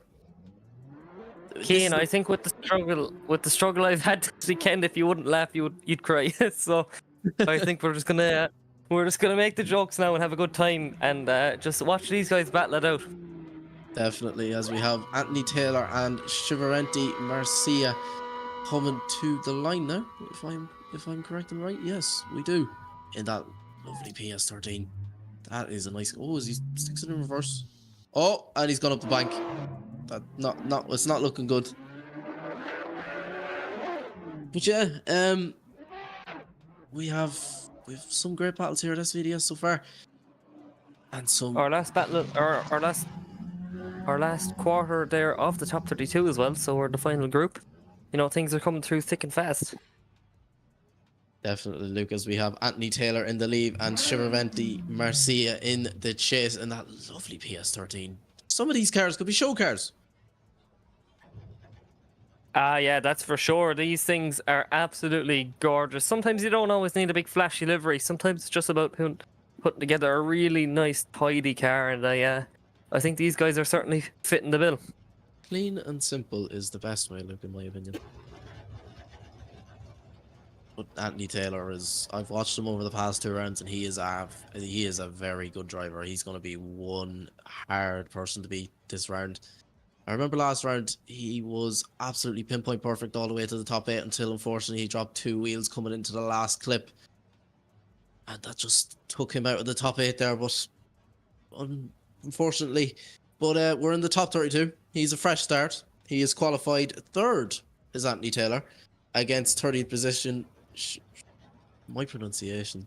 Shivarenti Marcia in the chase, who qualified 30th position, as we just wait for. I'm pretty sure we're still gridding up drivers for the final group, but nighttime Driftland. It's a nice place, I won't lie. I've never personally been to Driftland myself, but Not yet. Not yet. It's definitely a plan occurred, as we hear Blackout with the seagulls again in the background. But yeah, that's been an inside joke this past round, is Blackout with his seagulls in the background. You can't hear Blackout, but we can. And out of nowhere, sometimes all we can hear is the seagulls in the background, it's quite nice. It's soothing. But yeah, we have Anthony Taylor in the lead and Shivarenti Marcia in the chase. I'm pretty sure we're just gridding up drivers. And Luke, you can talk about Bishop's Court all you want while we're waiting. What happened? What did happen? You've been through it, but you may as well go through it again while we're at it. Well, basically, we came into Friday practice, and it already started off rather interesting. So a cup at the top of the back right shock was kind of in 2 pieces. So not ideal. The wheel was hopping up and down like a mad thing. So, you know, it wasn't great. We got that fixed. Was starting to feel really comfortable considering the car I have. And never mind me. Never mind me. I failed to qualify, but these guys certainly didn't. So let's see. Anthony Taylor and Shivarenti Marcia coming on through now. It's E92 versus Nissan battle here. It's an S13 up in the chase, and oh my god, dialing off the angle straight and up just to go for a coordinated attack onto the door of Anthony Taylor. So Marcia there doing everything he can to try and get some nerves into Anthony Taylor, man. Taylor looking unshakable here at the final round of SVDS. And that was definitely an interesting move there. Definitely, but just a slight straighten though. He was like, right, I'm not close enough. I'm gonna straighten up a tiny wee bit here, just so I can absolutely pin it to the door, Anthony Taylor. Well, I thought it was a case of the missile knows where it is because it knows where it isn't. You know, I thought Marcia just came in. You know what? I'll knock this guy down a peg. I'm just gonna rocket it myself. Contact though. Anthony Taylor brings it back. He does the exact same thing, but even worse, it really knocks Marcia off his qualifying line there, which is what the lead cars basically expect to do. Repeat what he did in qualifying, and this is not an open and shut case. This is a boxing match of a run. These guys are definitely battling their way through, and this is an interesting one, Keane. Oh, definitely there. I think Anthony Taylor was at fault though coming into clip 2 there, as you can see on the replay. My personal opinion, I think Anthony Taylor was at fault there. Yeah, definitely just coming a bit too close and the contact, but just Marcia dropping 2 wheels though caused by the contact. But for all we know, there could be a slight decel for all we know. I find it hilarious there. 2 very similar moves in the chase, just straightening it up and saying like, look, I'm going for the door head on. And just 2 slightly different results. I think, you know, Anthony doing that move came a little bit worse. It affected Marcia a bit more than what he done. You know, we'll see it here now. He just dials off the angle about here, I think. Yeah, there you go. And just bang, right there you go. Contact, just get a little wobble from Anthony Taylor, nothing major. But then if we swap it around, it's a lot more, a lot worse there on the side of Anthony Taylor. He just rockets himself into the side of that poor little PS13, and they're a big car as well, that E92. Definitely, and you can just see there the contact of Anthony Taylor. You could see he used them as like I'm not going to straighten out technique. It looked like he was going to straighten in the chase there, but to use Marcia as like that, I'm going to just go a little boop on the door and try not straighten myself out. But he did in the process of that make Marcia drop 2 wheels. And obviously the judges are taking a while to debrief this. As we've said, they have a lot more camera angles than we do. We only see what you guys are seeing on the stream. But put it in the chat real quick, guys. Who do you think is at fault for the contact in the second part of the battle with Anthony Taylor in clip 2? We shall see. I'm going to take a quick look into the comments here. And Kieran Bondi in the chat here saying, nervous isn't the word. Well, if you have nerves from what you've been putting down runs, I wouldn't like to see. We'd hate to see you when you're comfortable. Yeah, wow. I wouldn't like to see what you're doing. That is quality befitting for the final, Eric Lind. Yeah, big cheers out to Blackout, who runs the streams for SVDS and is a big worker in the background for what he does for SVDS, and we would like to once thank him again. And once while we're thanking people, we'd like to make a huge thank you to all our sponsors for SVDS. We have our main sponsor coming on for this season with the prizes for first, second, third, and the hard charger, GT Omega. Driftland, for obviously we stream on Driftland's YouTube. We'd like to give them a huge shout out for letting us use their track as well. Dyce Carriers Limited, Edmonstone Garage. If you're in Scotland and need a wheel alignment, they are the man people for you. Kaptured Media, Mclellan Motorsport, and Live Life Frontside. Obviously, Brandon Carter's business there, who is also our next battle up, Luke, our fellow commentator. Yeah, definitely. Look, Brandon, still looking to come into his own. He has some amazing runs. Look, I constantly knock him down. You know, I kind of mock him a little bit, bully him a little bit, but overall, he's actually a really good driver, and I think he's just yet to prove himself. And I think this one could be the one. He said he's fairly comfortable here, and he has a lot of commitment to actually be here as well on this top 32 SVDS grid. Obviously, he actually broke his handbrake mount at the last round just before qualifying had started. So basically, he went over, had a long old drive, got that re-welded, and yeah, he is back on the SVDS grid and having some fun in that beautiful FrontSide Racing S15. I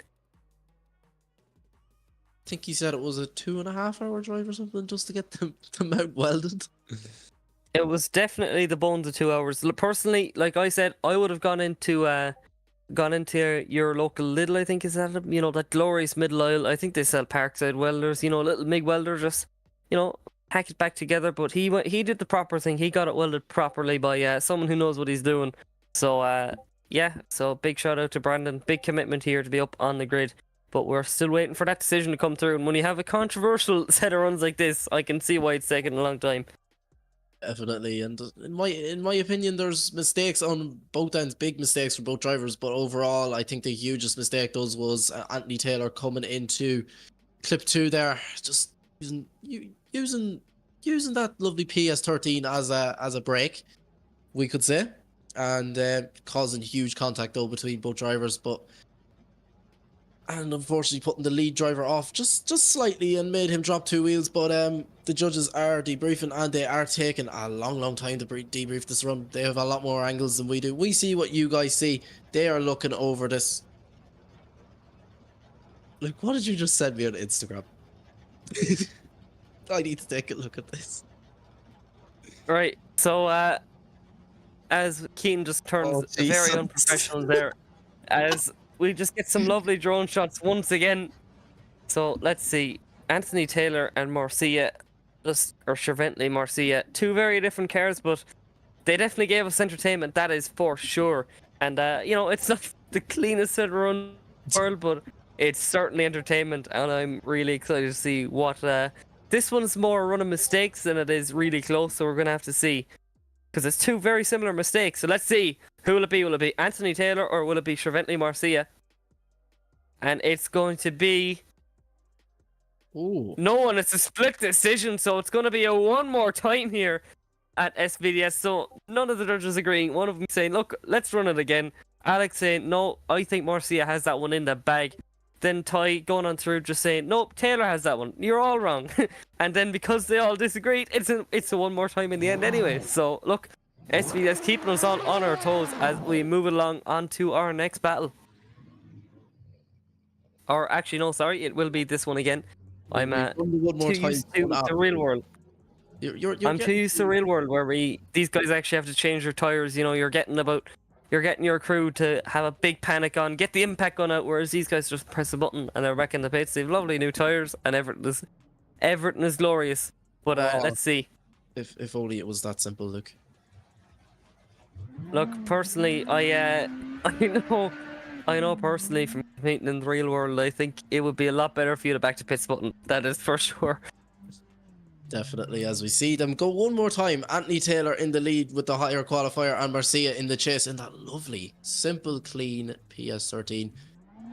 Let's hope there's not as much mistakes in this one more time battle, as we have Anthony Taylor in the lead, Marcia in the chase. Marcia just getting left off the line there, but a big tie for Marcia onto the door of Anthony Taylor, sticking with that rear quarter panel of that E92 Eurofighter, and a huge tie for Marcia. A huge angle though from both drivers as we come through clip 4 into clip 5. Marcia is not going to let Anthony Taylor away easy. He knows he has more pace, but Marcia doing a great job on the door of Anthony Taylor as we come into clip 7 and across the line. That's more like it, lads. That's what we wanted to see. We do.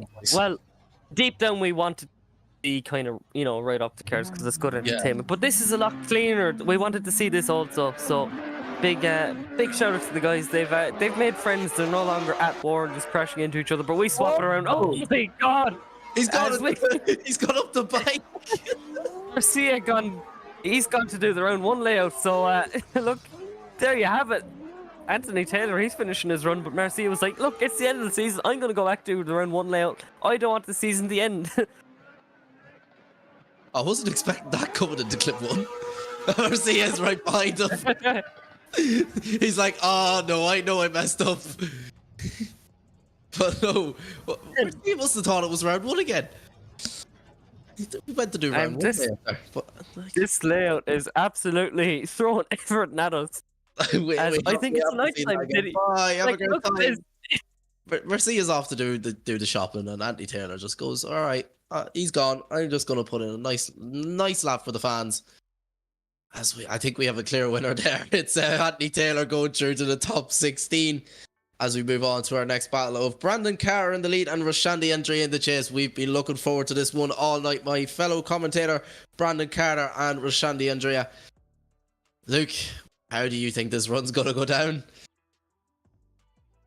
Well, they're both really good drivers. Brandon is the higher qualifier, so theoretically he has the advantage. But look, Roshandy is certainly no slouch in either position. You know, he is a monster of a driver when it's his day. So we're going to have to see what these guys can do as we wait for this green to swap around after that. You know, hair-raising battle is the only word between Anthony Taylor and Chevrolet Mercia. And just waiting for these guys to come up onto the line. So here we go. It's that Kyle Mohan sponsored RX-8, a replica of the real-life Formula D car of Kyle Mohan, of Roshandy Andrea, and the lovely FrontSide Racing S15 of Brandon Carter. So 2 amazing teams up on the grid, and 2 amazing drivers. Let's see. It's the much more common S15 versus the very uncommon RX-8. So let's see what can these guys do as we wait up on the line. So Brandon Carter here coming in as the higher qualifier, like I said. But see, as we wait for the lights to go, Brandon Carter leaves the line. The commentator is a go as Roshandy Andrea flicks it on in that chase position. Small bit of separation, but he's not leaving Brandon Carter too far behind as we keep it going down off a little bit of angle. And there you go. There's a big mistake there from Andrea. You know, obviously we want to see the chase car as close as possible, but not sacrificing angle to do that. We want them to be matching that lead car. And I think that was a bit of a struggle there from Andrea. He just got caught a little bit for pace there. Brandon Carter looking like a man on fire there in the lead position. Definitely. We see that bit of a shake-up there from Roshandy Andrea in clip 3 and clip 4 and in clip 6 and 7. Just struggling for pace against Brandon Carter. Brandon Carter is dialed this round, that's all I will say. And you can clearly tell he knows Roshandy has pace in that RX-8. As Brandon Carter taking a huge run up, as you can see him just creeping and crawling as we send Roshandy Andrea in the lead and Brandon Carter in the chase. Brandon Carter is getting left in the dust though. He has to make a huge dive onto the door and does it. Roshandy Andrea, oh, and slight contact though, puts Roshandy Andrea offline a wee bit. And Brandon Carter is off. Brandon Carter shuts down. And he just wants to put it back onto the door for the show. For Roshandy Andrea onto the doors, Brandon Carter as we come through clip 6 and clip 7. That is a huge mistake though from Brandon Carter in the chase. We did not another boxing match of a run, so we're gonna have to see what the guys think. Few donuts after, they're still friends, guys, don't worry. Yeah, that's an interesting one. We're gonna have to see what the judges think about that one. Oh, that's heavy contact though from Brandon Carter in the chase of Roshandy Andrea. And it's like Brandon just dialed on that bit too much angle and he was like, oh no, we're going for a passenger spin here or we're going in the grass. And he just decided to shut it down there in my eyes. But as we see, the judges have a lot more cameras than we do.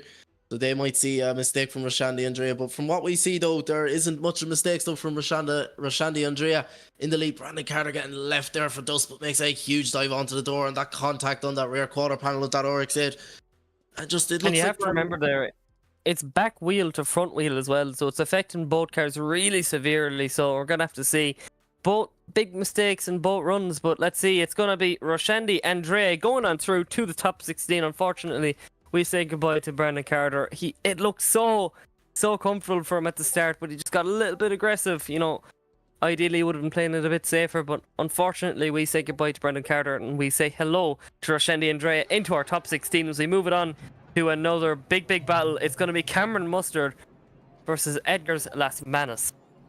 Definitely a huge run there. Cameron Mustard, or as I've been calling him, Cameron Ketchup, is one good driver. I remember him last round. He went the whole way to the top 8 and just slightly lost out there to, oh no, sorry, it was top 16 to Anthony Taylor. And then that replica of that Jap Speed R32 is Cameron Mustard.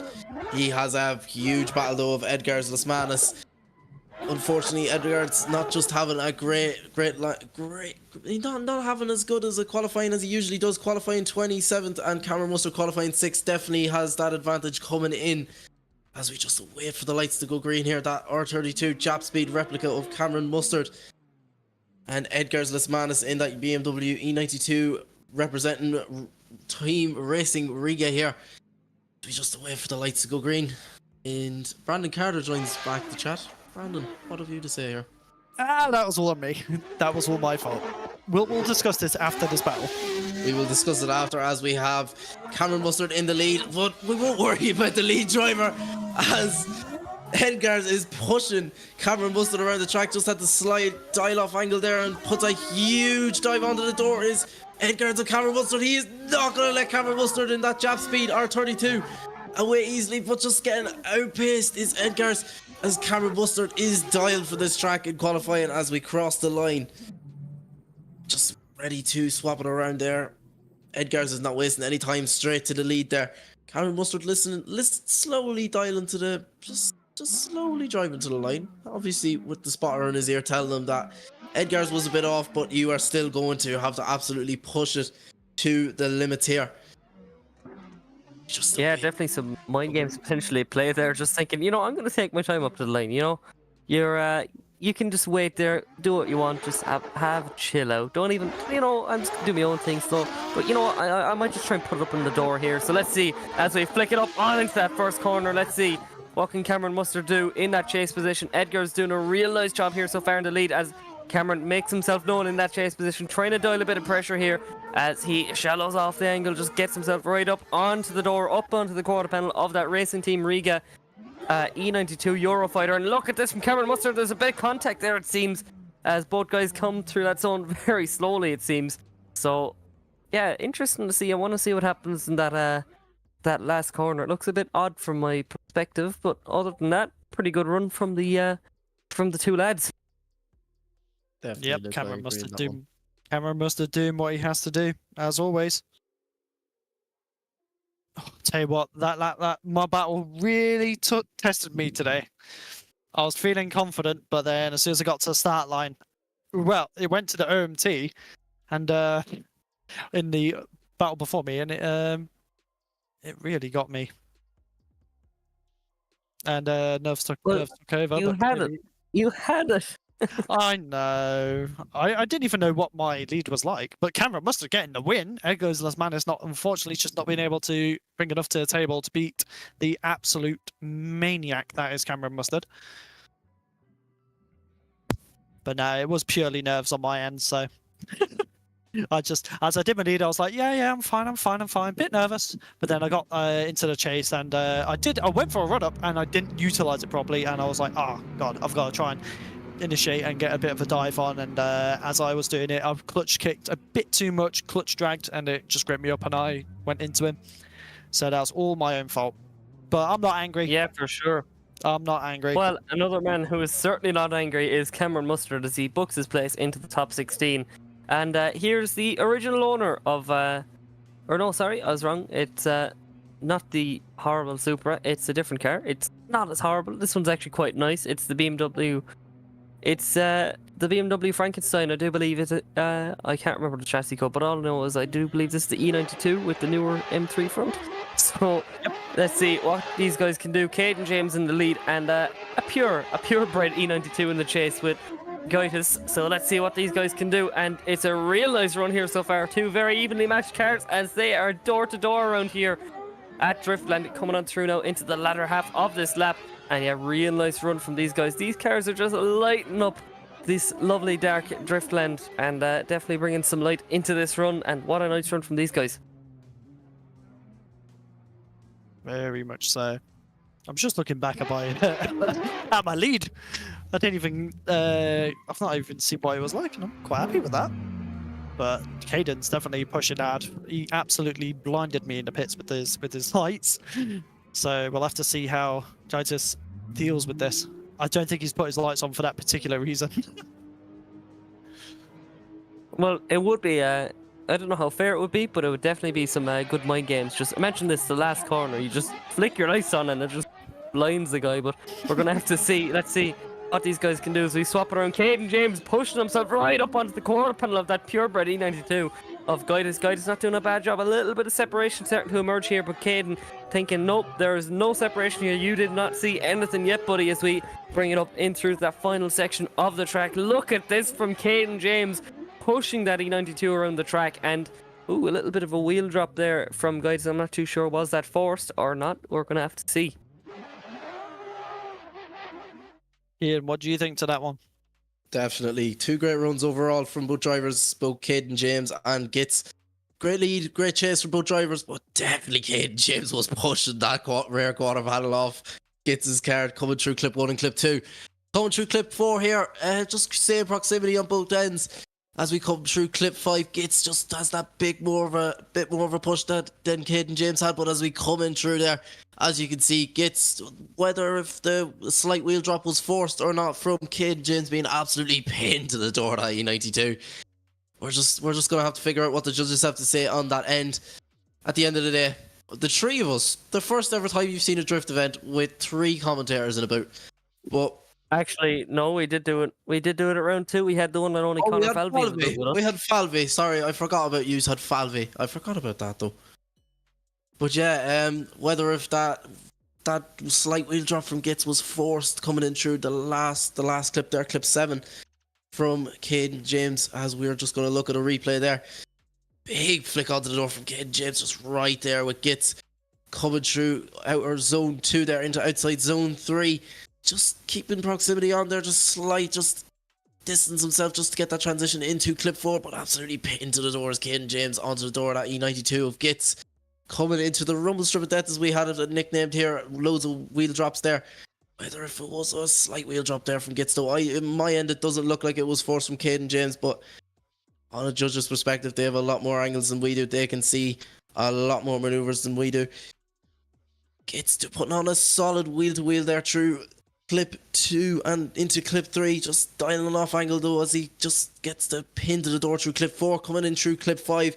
Gitz keeping up with Caden James there in that BMW, as both BMWs on the grid here, but great proximity overall from both drivers as we just await for a judge's decision here. Judges taking a long time to debrief this run here, but as we might have great angles though.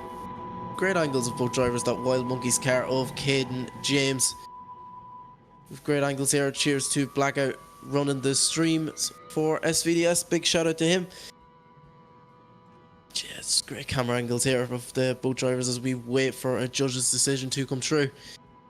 Taking a while to debrief this run. It's just not many mistakes from drivers, and I'd say it's coming down to that last corner. Was it forced or was it not? That wheel drop from Gitz and Caden James in the chase there.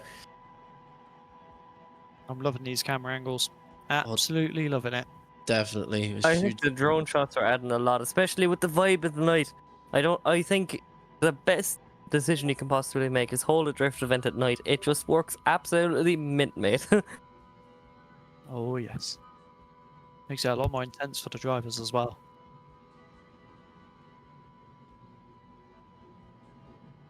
As we just But look, I personally think, Ian, what do you think about night events overall? I personally think they're the best thing ever. You know, look at Poland. Look at the Drift Masters final in Poland. It's just night vibes all the time. You know, you've Tullyroan, you have Urbandale, a lot of other FD events as well. You know, it's not too commonly seen over this end, especially in Ireland. And we have seen a few drift events at Driftland during the night, and both times that, it's awesome. Definitely. More night events, please. Thanks. Definitely. I would put down a few night events over in the IDC. We may get on to Kieran Hines. But no, drifting at night, honestly, it brings back old drift vibes. Ebisu when it was ran at night.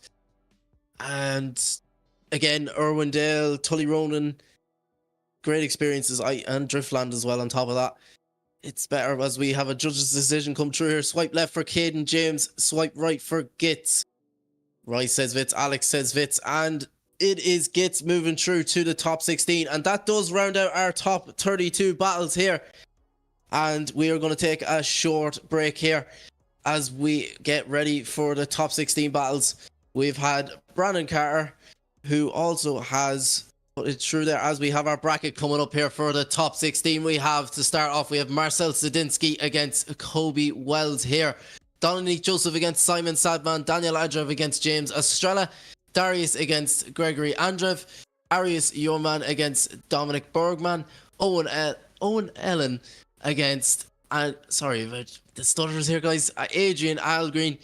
Edward Hulsa against Nicholas. David Laxo against Kieran Bond. I cannot wait to see that battle. Anthony Taylor against my pronunciations, Luke. You need to start correcting me. Trementally, Marcia. At the end of the day, it's me doing the talking. At the end of the day, it's night. But anyway, realistically, you should not be going anywhere. If you're on the stream, you better stay here. We're going to be taking a short break, but look at these battles. You'd be a fool to leave now, because the competition is only getting hotter and hotter. So make sure you stay tuned in.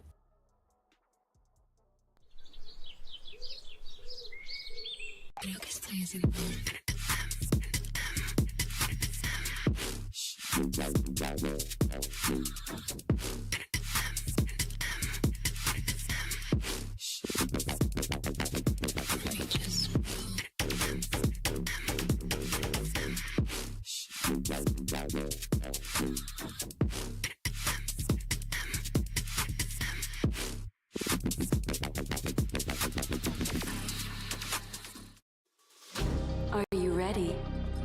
I'm ready.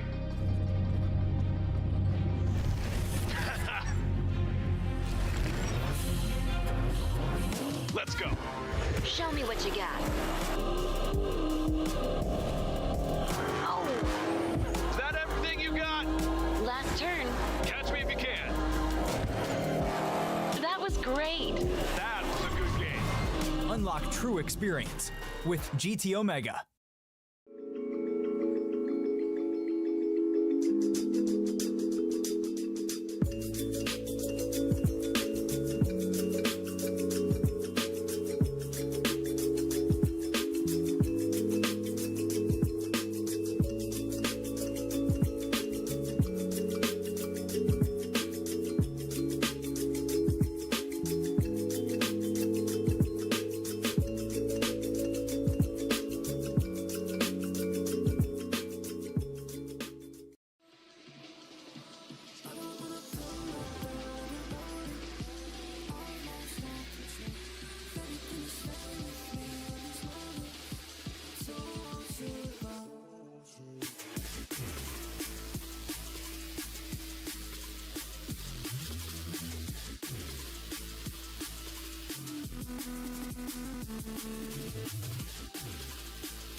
GT Omega.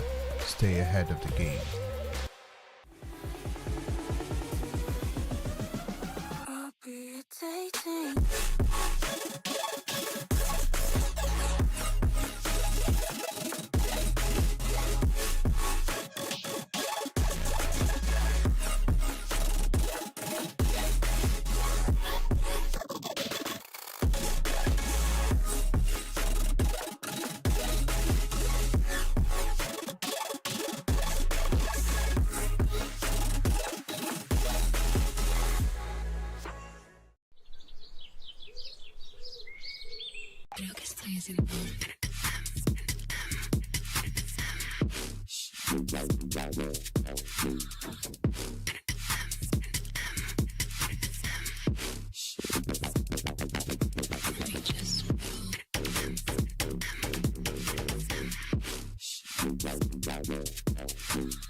Are you ready? I'm ready.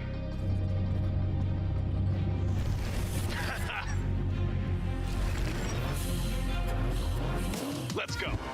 Show me what you got.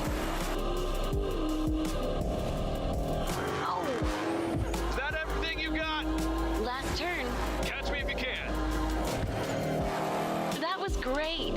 That was a good game. Unlock true experience with GT Omega.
GT Omega.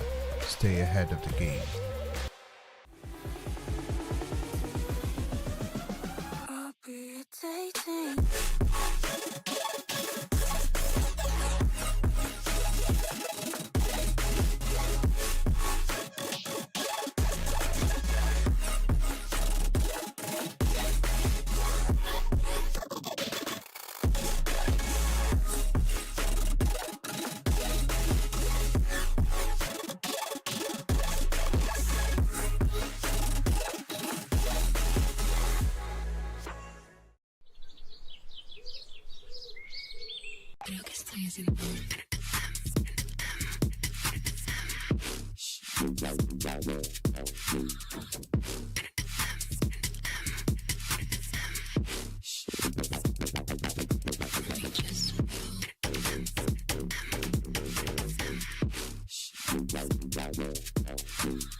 Are you ready?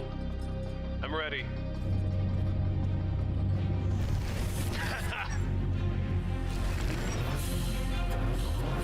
Let's go. Show me what you got. Oh, Is that everything you got? last turn. Catch me if you can.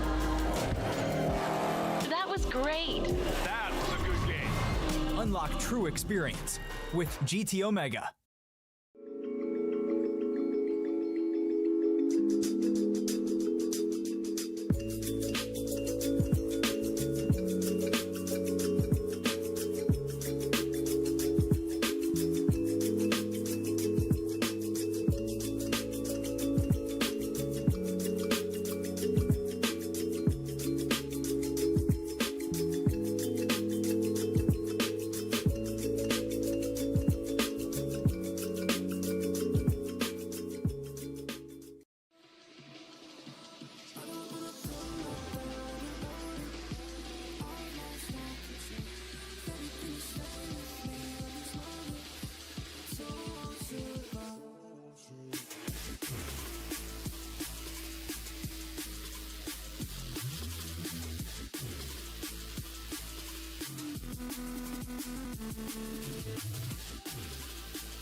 GT Omega.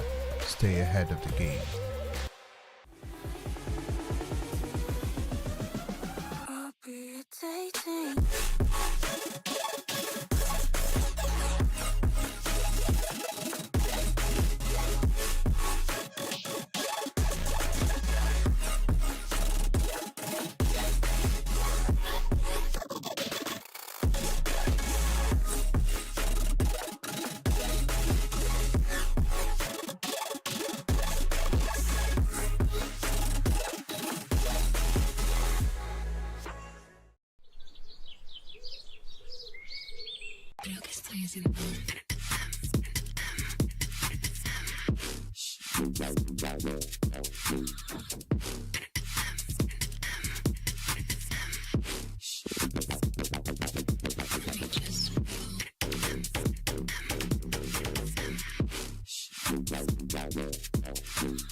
Are you ready? I'm ready.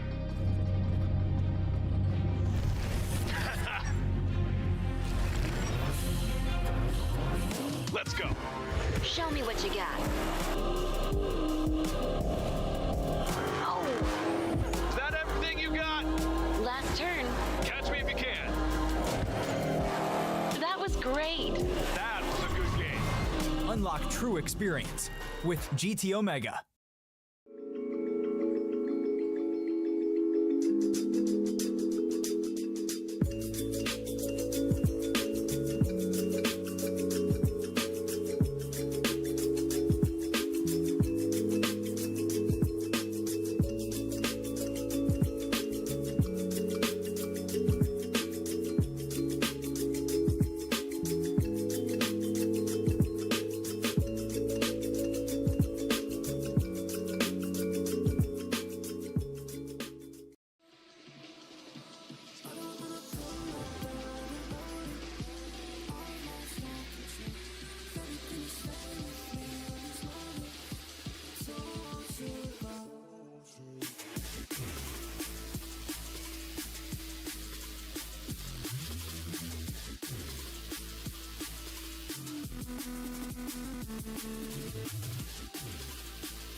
GT Omega. Stay ahead of the game.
Are you ready?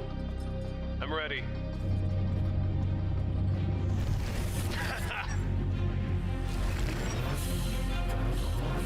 Let's go. Show me what you got. Oh, Is that everything you got? last turn. Catch me if you can. That was great. That was a good game. Unlock true experience with GT Omega.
GT Omega.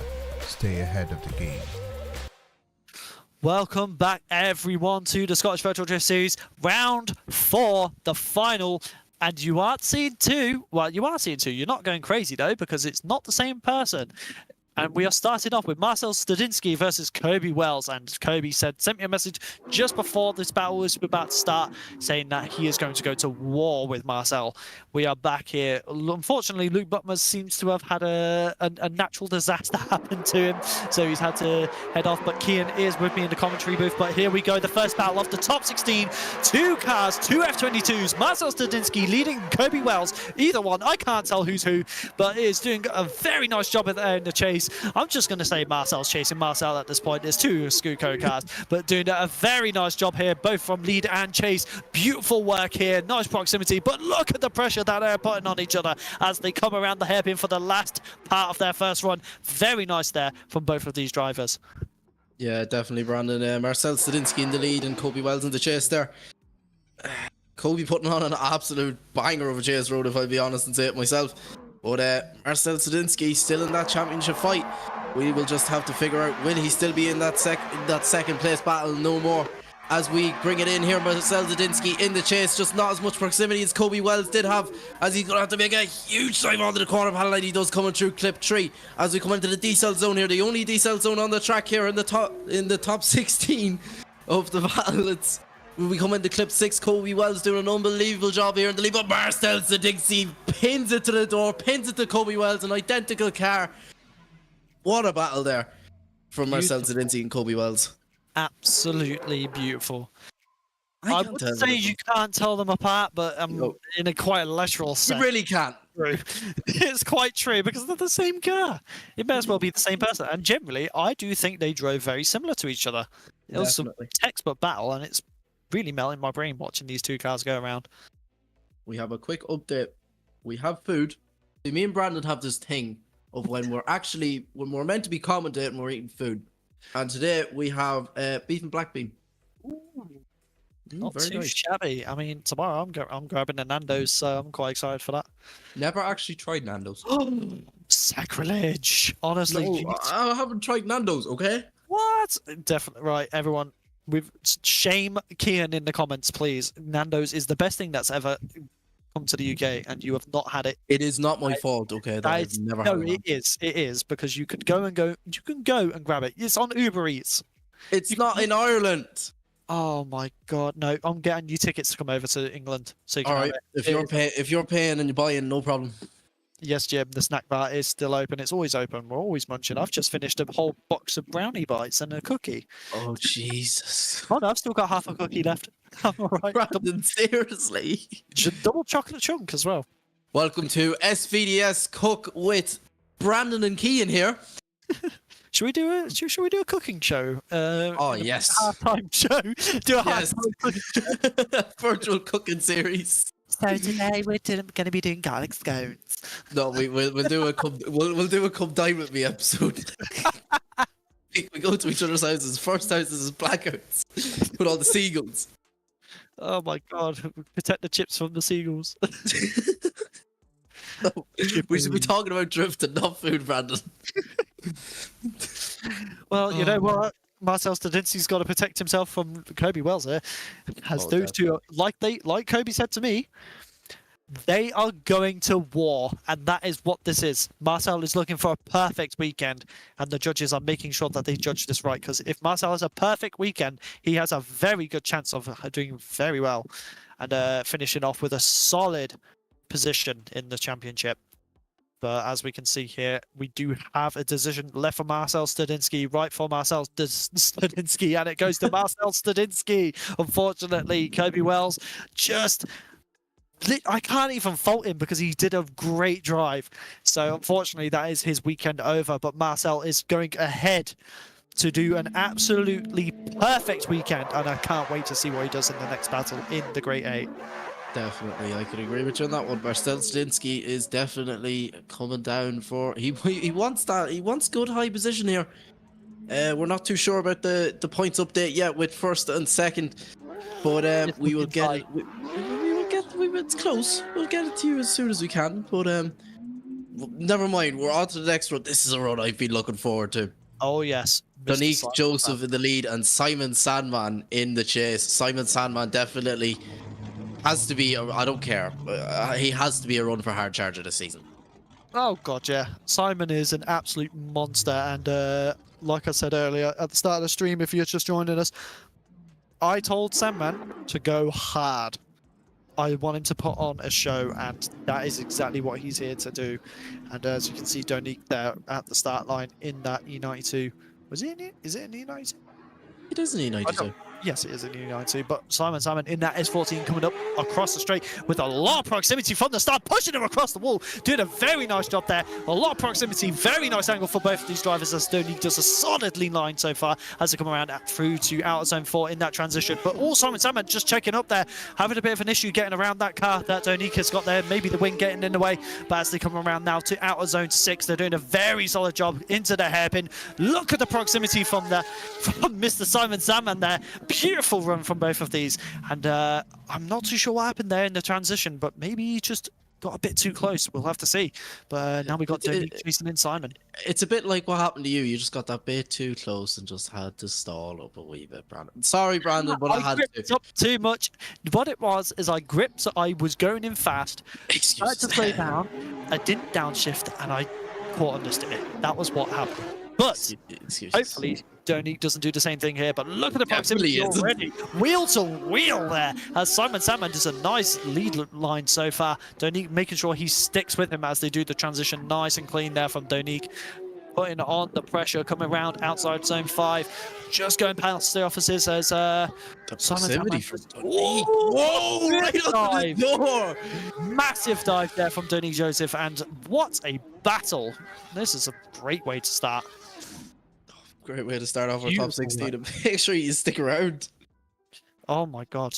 Yeah, that is absolutely insane. I'm going to put a statement out there. Dundee got a lot more proximity in the chase. Potentially. I mean, Sandman did have a bit of a checkup there, as you can see on the left-hand side of your screen.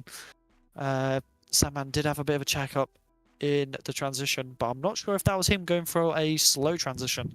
So we'll have to see what the judges think of that one.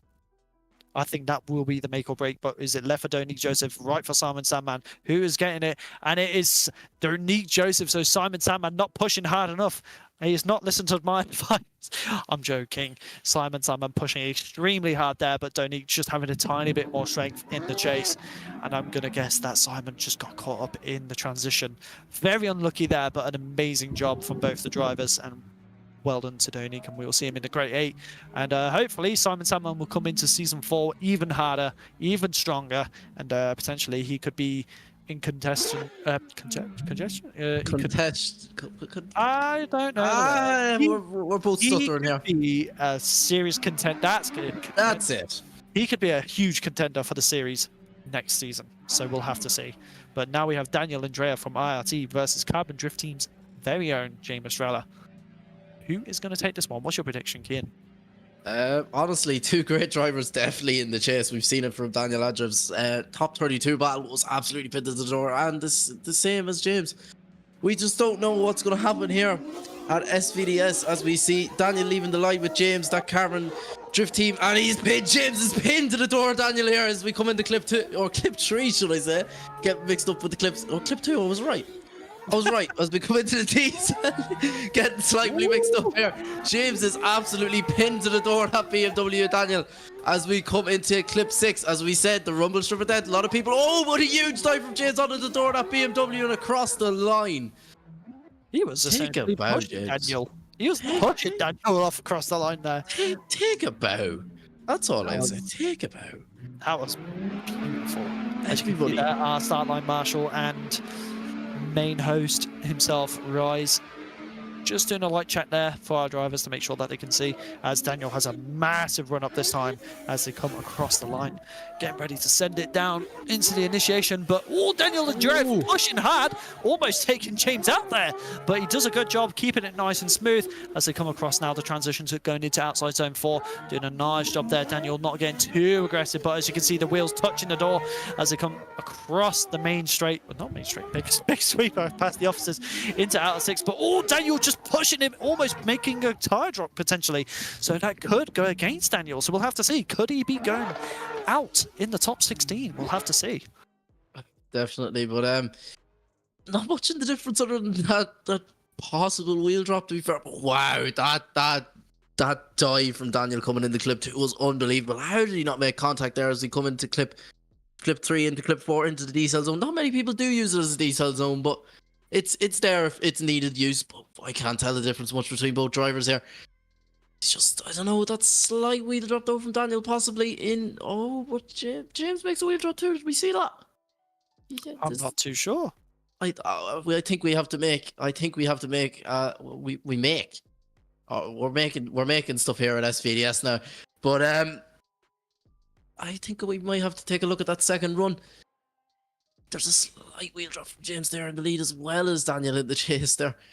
But we might just have to take a look at it as we come through clip 7. Yeah, there we go. We get a bigger screen as soon as we were going to the part where I was on about. We get it on a big screen. Wow, that was an unbelievable dive right onto the door of James, that Carbon Drift Team S15. Daniel absolutely pushed to the limits. You can see there, he is not going to let James away easily there. As we just come into clip 6, the rumble strip of death that just drops wheels, but we should see Daniel dropping a wheel there, and James as well. I was right, James did drop a wheel there. I do think that Daniel did cause a bit of contact did cause the drop off for James though, potentially. So there could be that. Potentially, we might. Well, we will have to see. It's SVDS. Anything can happen. Exactly. Sometimes you have to push a bit too hard to get where you need to be. Exactly. It's drifting, after all. It's a very, very stressful place to be when the pressure's on. But as you can see, Daniel didn't make any tire drops there, even with the little contact from James. So the judges are going to be looking at this side by side to figure out who deserves to move on to the Grade 8. And one thing I want to say, Kian, is a little shout out to a little crew called Obsessive Club, who have been supporting me throughout my recent drifting career. And big shout out as they've been watching this. They're currently watching the show and enjoying it. And if you want to see some cool car content, go and check them out on Instagram.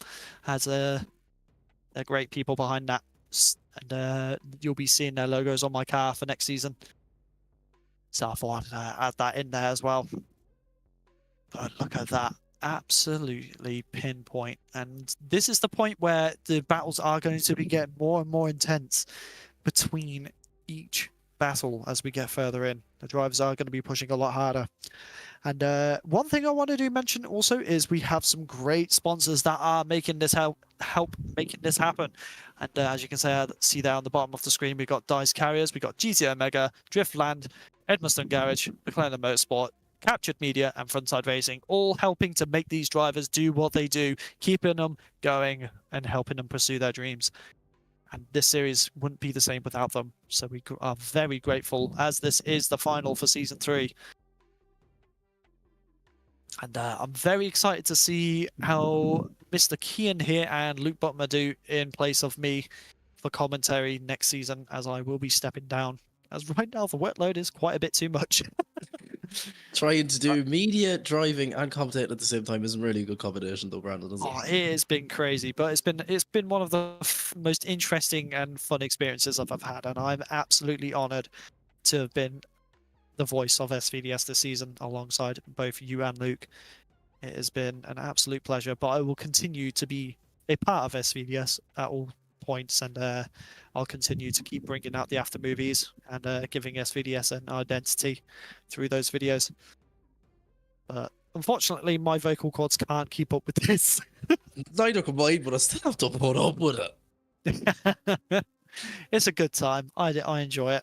I really do, and it's been great to watch these battles. And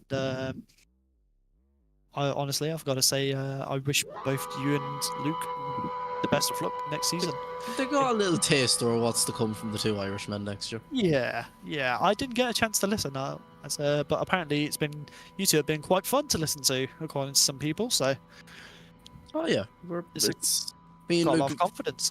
Me and Luke have been commentating together for, I'd say it has to be over 3 years now, since even Pro Drift, a little before CarX competitions became a big proper thing. But never mind that, we have a decision. Swipe left for Daniel Adref, swipe right for James Estrella. One more, RYZE says one more time. Alex says James Estrella. And it's a one more time between both guys here. We have to see that absolute carnage go ahead one more time. I can't take this anymore. I can't take this. They're getting so close now. Like I said, they're mimicking each other very well.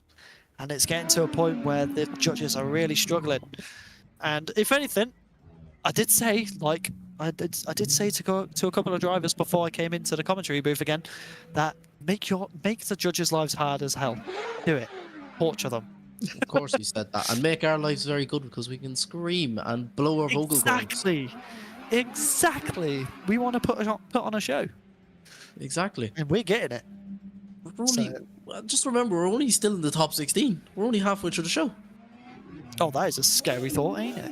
Yeah, we still have a lot more to go, but never mind that. Daniel Adref is getting chased in by James, and James pins into the door.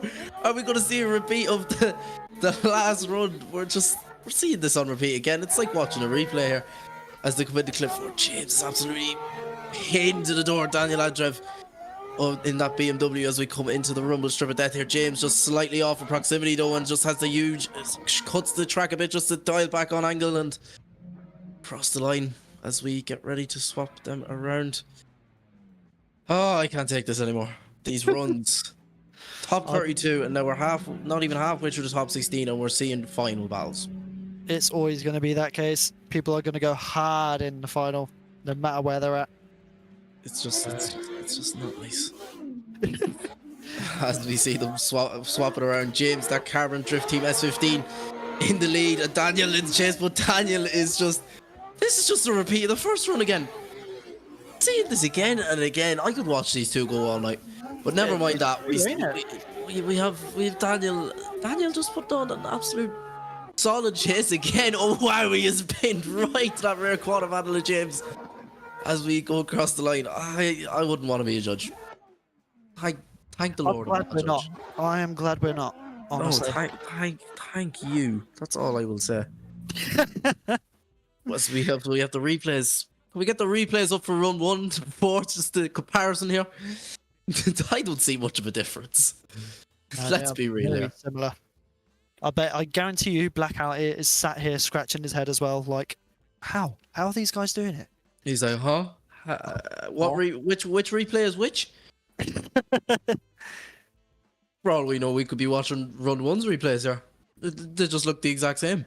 Honestly, it is crazy. The consistency from these drivers is incredible. But that is how it is, though. These guys put so much time and effort into practice. I mean, even Brandon, that's a lie. You didn't put much time into it. I did. 5 a.m. in the morning, the day before comp, isn't much practice. I pulled an all-nighter for this. Give me that at least. Come on. No.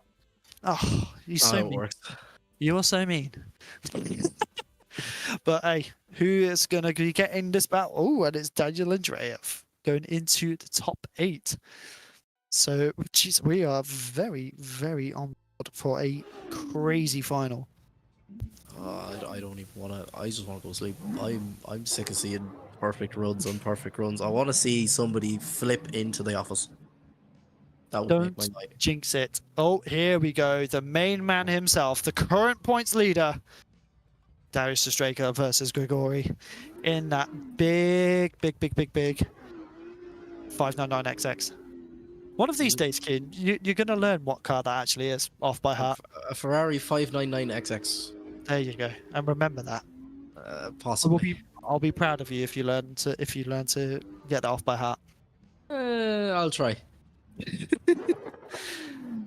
I don't really know my supercars all that well, but that is one of the ones I do know. How couldn't you know that car? It's like It's there's very one in- unique. Yeah, it's unique. Well, I'm waiting for Grigori to get a cease and desist, that's for sure. Definitely. Here we go, though. Darius Straker with Grigori to chase in with that Ferrari, but look at the proximity from Grigori here, but making a lot of contact and pushing Darius Straker across outside zone 2. He has to try and recover that, but they come around now and clean it up a bit as Grigori comes and transitions behind Darius, but he is very aggressive, pushing him across the entire track. And I think he's like, hey, you're points leader. I'm going to try and take you out here. And I think he means that a bit too literally. Literally, I think from looking at the run there, I did see a slight that Ferrari taking a slight bit of a straight and coming through clip 5 into clip 6. I do think there was a lot of a lot of controversy. yeah, I wouldn't even say that. It was just that feels like an assassination attempt in drifting. That was a bit crazy, but Grigori did a good job of pulling himself back, and Darius did an amazing job not letting it take him out. Good response, but here we go. Darius. Oh, Darius! No, Darius, what are you doing? What's happened? That happened a bit too quickly. Did Grigori hit the wall? That is the question. Did he initiate and hit the wall, and Darius bounced off him? We'll have to see. I think he decelled coming in through on initiation. If I see if I see the brake light, I swear I seen the brake light coming on there. Potentially. Let's just take a look at the replay here. We'll have to see. That is He straight line initiated. That's what it was. It's Darius isn't at fault there. You can see he shut the car down on initiation. If you look and see here, that Ferrari didn't even initiate. Just straight lined it completely. So I think those taps in Grigori's chase angered Darius to the point where I was like, nah, come here. Nah, come here right now. Bye. You're there. Well, wow. You're done. You're done. That hate-filled, that contact. I think Darius just knows that he has potentially got it in the bag, so he's just going all in. He doesn't care anymore. No, he's just like, you know what? I'm points leader. I'm not taking this from you. No, I've technically won the championship here. I think I'm just gonna absolutely pin it to you and then just absolutely smack it out. Like, what is that for contact? That is one of the weirdest battles I have seen in SVDS history. Hands down. That I've never... coming from one of the best chase runs I have ever seen with so much contact to getting absolutely pinned. Oh, SVDS is whoa. RYZE says Gregory, though. Alex says Darius. Oh, that is a very interesting call. So I might have to go and have a little chinwag and see what happened with that. I think that doesn't, in my eyes, there it didn't look like Darius was at fault, but obviously they seen something that we didn't. We did. In my opinion, I didn't see anything that was wrong. I didn't think Darius was going to be at fault there, but Gregory with that chase was unbelievable. But in my opinion, Gregory there, in my eyes, it looked like he straight line initiated, but the judges obviously seen something else. Darius could have done an early initiation, and before Gregory got the chance to even initiate, Darius just went and was like, yep, I'm not taking anything from you. Bye bye, see you later. After that chase run you just done to me. I don't even know there. This is SVDS round 4 of Series 3, our final round of Series 3. I don't even know anymore. What is going on here? This is controversial, and we're only in top 16, and we have an empty line here. At are we done? I'm not 100% sure if we done a night round already, but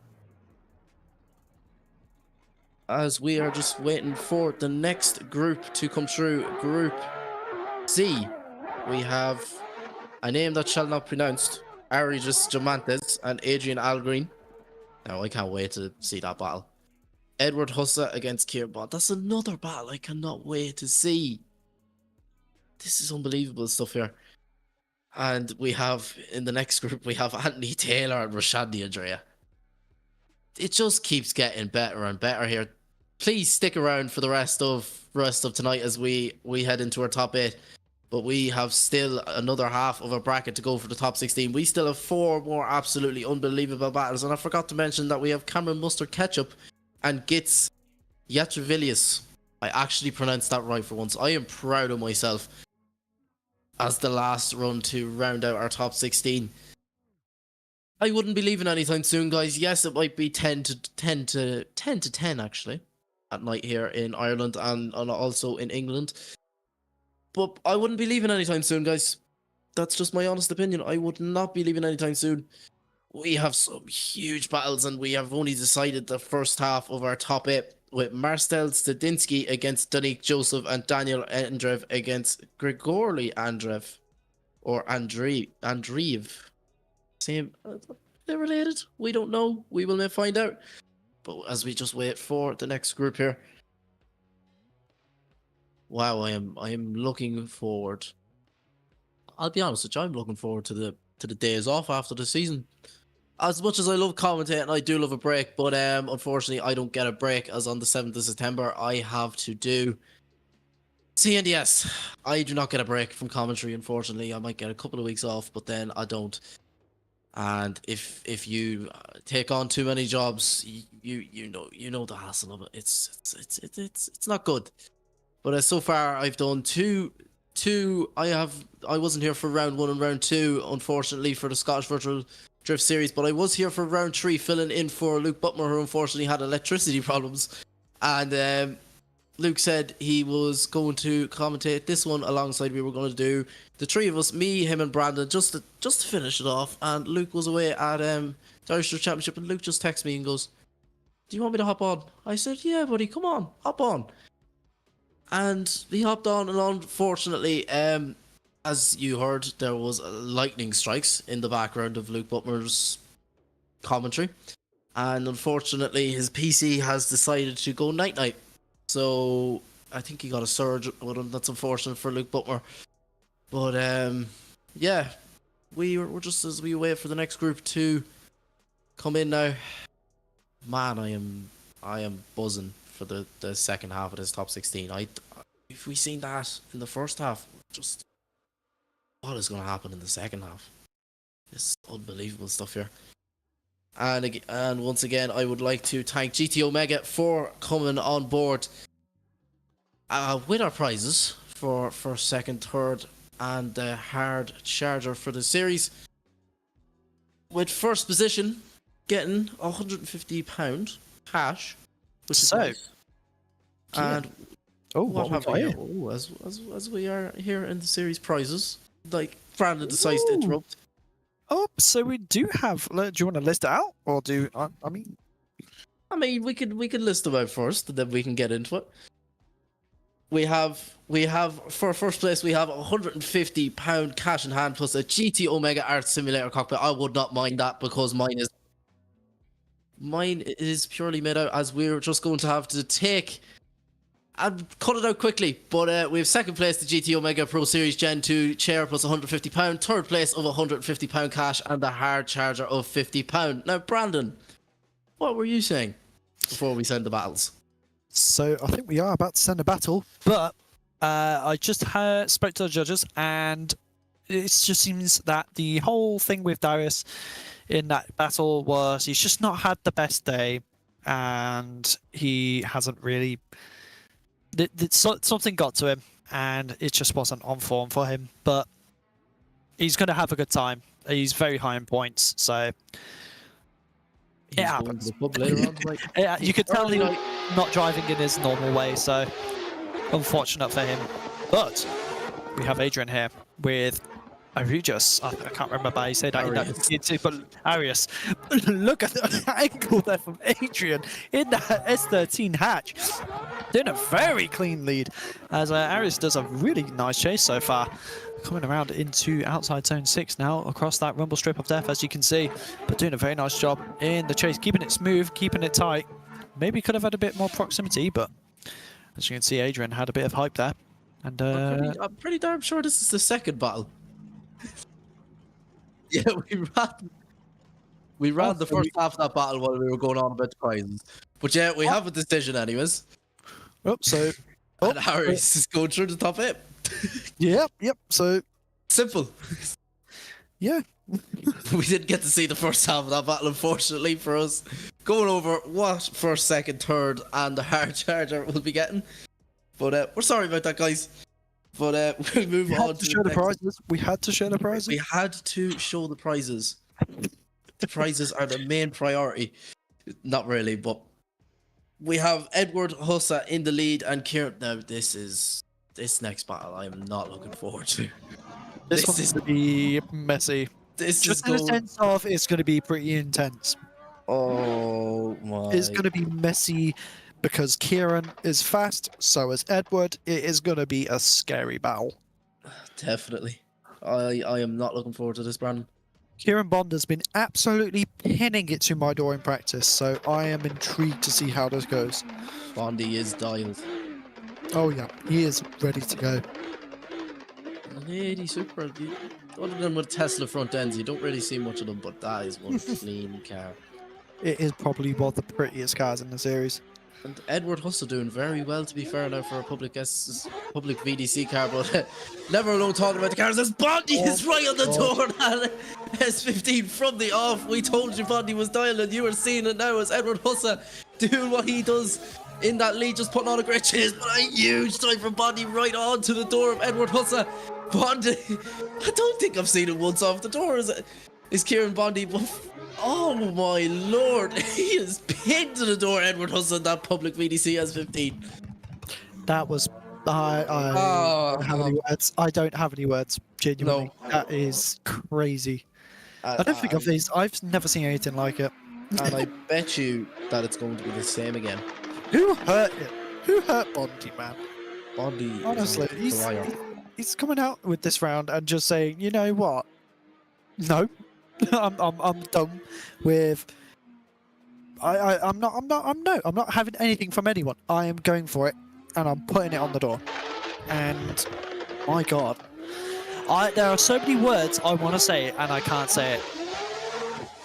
But look, Chris has got a hell of a chase to do to try and take out Bondi here as they go into outer zone 3 with a very little smidge of a little kiss, a little smooch as they transition into outside zone 4, doing a very nice job there, but he's struggling to keep up a bit there. Bondi almost creating a gap in every part of the track, but as you can see here, Edward Hudson right there, keeping the pressure on as they come across line, as he pushes him across. And look at Bondi doing a 360 there. Beautiful. Absolutely beautiful. Bondi definitely having better proximity in the chase, though. Oh, that is I think that's the chase of the night. Genuinely. Oh, 100%. Hands down the chase of the night. That is insane. Wow. I Kieran Bond. genuinely don't think it's going to get any closer than that.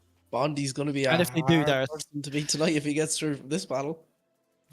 that chase, I don't think it's going to be so hard to beat that. And that's wow. I mean, Edward doing an amazing job in the chase himself, but it's hard to compare the two. There's just nowhere near as much proximity as what Kieran did. I mean, Kieran's lead was also really nice, and so was Edward's. What? These battles are getting ridiculous now. And what a way to do it. They're just getting worse and worse every single time. And in a good way. We mean in a good way. Yes, that's a good way, by the way. In the best way. In the best way possible. We just wait for a judge's decision here. I wouldn't want to be a judge. No, definitely not. But Bondi, wow, that is unbelievable stuff from Bondi. Just timing everything perfect in that chase. On transition, straight back onto the door. Bumper to bumper, wheel on wheel, the whole time is Kieran Bondi in that chase. I do not want to be the judges right now. I don't. I never want to be. Never will. Absolutely insane. I don't know anymore. This driving just keeps getting better and better in SVDS. It is getting scary how good they are. Yeah, well, my plan of doing a round next season is not happening anymore, but never mind that. Edward Hussa, swipe left for Edward Hussa, swipe right for Kieran Bond, and Edward Hussa! That's a shocker. I think it must be down to lead. Kieran must have done more drops. Definitely. Wow, That's interesting.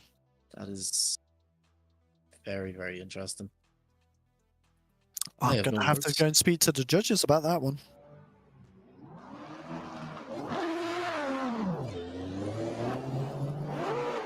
That was, wow. Just shows how little we know. Definitely. And now we have Mr. Anthony Taylor leading in, the man himself, Roshandy Andrea. And I am going to personally root for Roshandy as he took me out. So it is the rule. If the person who gets the top spot is the one who beat you, you can't be mad. So I am rooting for him. But Roshandy in that KMR RX-8 doing a nice job so far, putting the pressure onto Anthony Taylor though, and there was a bit of a weird initiation between the two of them, but they seem to have managed to come out quickly and nicely from that as they transition now into out of 4, doing a very nice job. But Anthony is very locked in on the lead.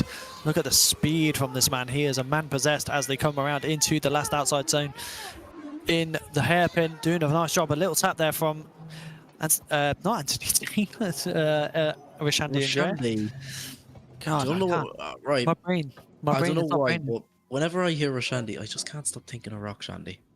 I think of Shandy, just like Shandy Bass, like the drink. Ooh. I know. I used to drink that when I was younger. That's bringing back memories now, so that is. Oh yeah, nothing better with a lemonade with a shot with a top of Shandy. But here we go as Anthony Taylor chases in that RX-8, putting on the pressure, going wheel to the door, pushing him around the first corner as they transition now going to outside clip 4. But ooh, almost there from Anthony, dropping tyres as he goes wide, but he manages to stick with Roshandy, doing a very nice job in the chase as they do a nice lead from Roshandy there as well. They are bullying each other. Bullying indeed, and I would not like to be a judge. Again.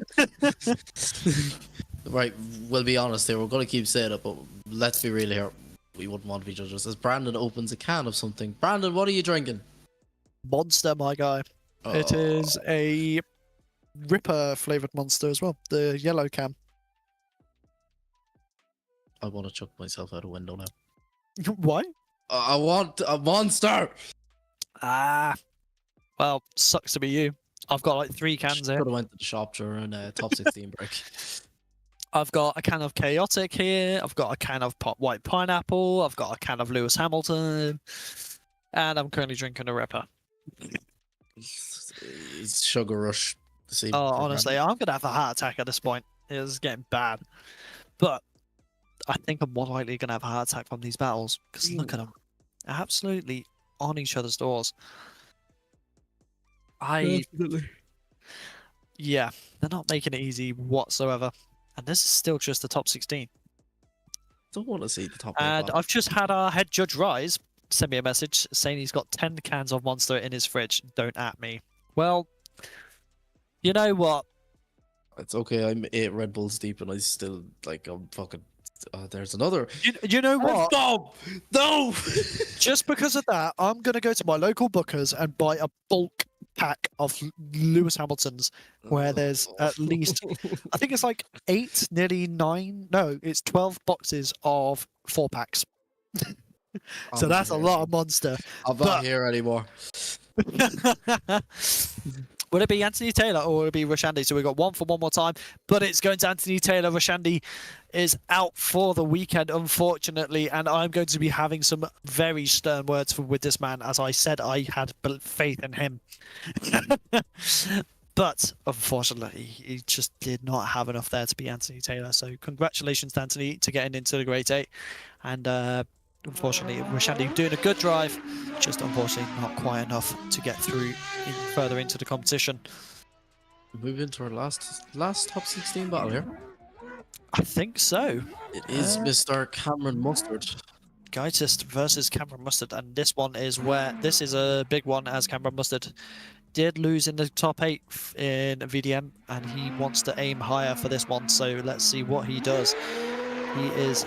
I'm rooting for him. He did really well in practice, and he has been very consistent and very good. And he is a good shooter as well, I've got to say. But as you can see, Guy is doing a massive bit of angle there as he tries to keep up with Cameron Mustard, doing a very nice job in the lead. But Guy's just doing a solid lead chase as they come around. Maybe just a bit of a drop from both of these, but as they come around now in front of the officers, past out of 5, coming into out of 6, doing a very nice job between 2. But look at the proximity from Guy here in that E92, doing a solid job pushing across the line. Wow, that was I have a feeling Cameron's going to have to go hard here for this one. He has got no choice but to push hard. Definitely.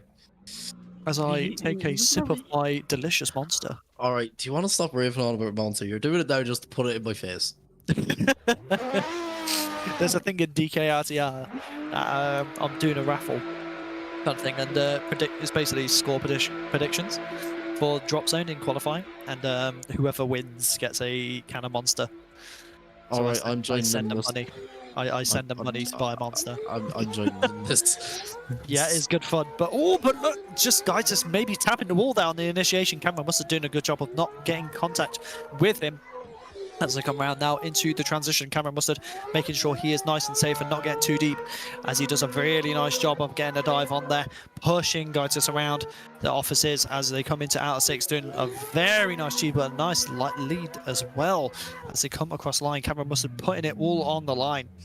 But could that be Gaitis going into the wall on the initiation? And if so, this could go to Cameron. As you can see here, look, just maybe rush the wall. Which kind of almost disrupted, but it didn't disrupt Cameron's chase. So we'll have to see. Very interesting battle. I don't think the judges are going to deem him at fault because it didn't put Cameron off in the chase, in my opinion. Nope. I think it could deduct him potentially. They could deduct him, but it wouldn't be a total. Nope. It wouldn't. It wouldn't zero his lead. So he's done good. It was a very good recovery. Very good recovery, as you can see there, as he's again dragging the back end across the ball. He gives it a nice little extra turn in to try and keep the car on angle, and does a great job of holding it. But the main part, I think, is where it's going to come to is the transition going into outer 2. as there could potentially be drops there. So that is one thing we've got to look at. If you look at the left side of here we go. So you get the main view of Cameron's lead. Obviously, there was a bit of a gap forming there. And guys, this did come a bit shallow to try and catch up. But as they come around here, from out 3 to 4, look at the back wheels as they come around. Could there be a drop there? That is the question. That could be a game changer for this battle, and we'll have to see what Gaitis did in his lead as well. Did Cameron drop? Did Gaitis drop? And here we go. We have the opposite. So let's have a look. As you can see here, doing a very nice job from both of these drivers. A good recovery, but as they transition now, look at the rear wheels. Could there be a drop? Potentially. It almost looked like it was the exact same. So could they have both dropped in their leads? In the same place. That is the major thing. So could that tap of the wall be the game breaker here? Could it be the changer? It could possibly be. They do look quite identical going both lead to lead in that section, and that is a major point of interest for the judges. As you can see here, coming across, they do look very similar. We will have to see. We do have a few people thinking Cameron's got this in the chat, but we do have a decision. Left for Cameron Mustard, right for Gaitis, and it's one for Cameron. And it is going to Cameron Mustard, so that tap of the wall could have been the game changer for guys there. And I've just noticed the character of his of the G on that on his name. That is very interesting. But oh yes, but that was a great battle. Guys just did an amazing job there. Just unfortunately made too many mistakes. And Cameron Mustard is going into the Great 8. So will he go for the big weekend? We will have to see. Very nice job there from guys. Hopefully we see him in Season 4. Going bigger and better. And here we go. We have our top 8 bracket with Marcel Stadinsky and Donique Joseph. That is going to be a massive battle. And we have Daniel Andreev versus Grigori. We have RYZE versus Edward Husser and Anthony Taylor versus Cameron Mustard. That one is going to be a battle to watch. So we've got some insane battles coming up here, and I'm very excited to see what happens with the first one with Marcel Stadinsky aiming for that perfect weekend.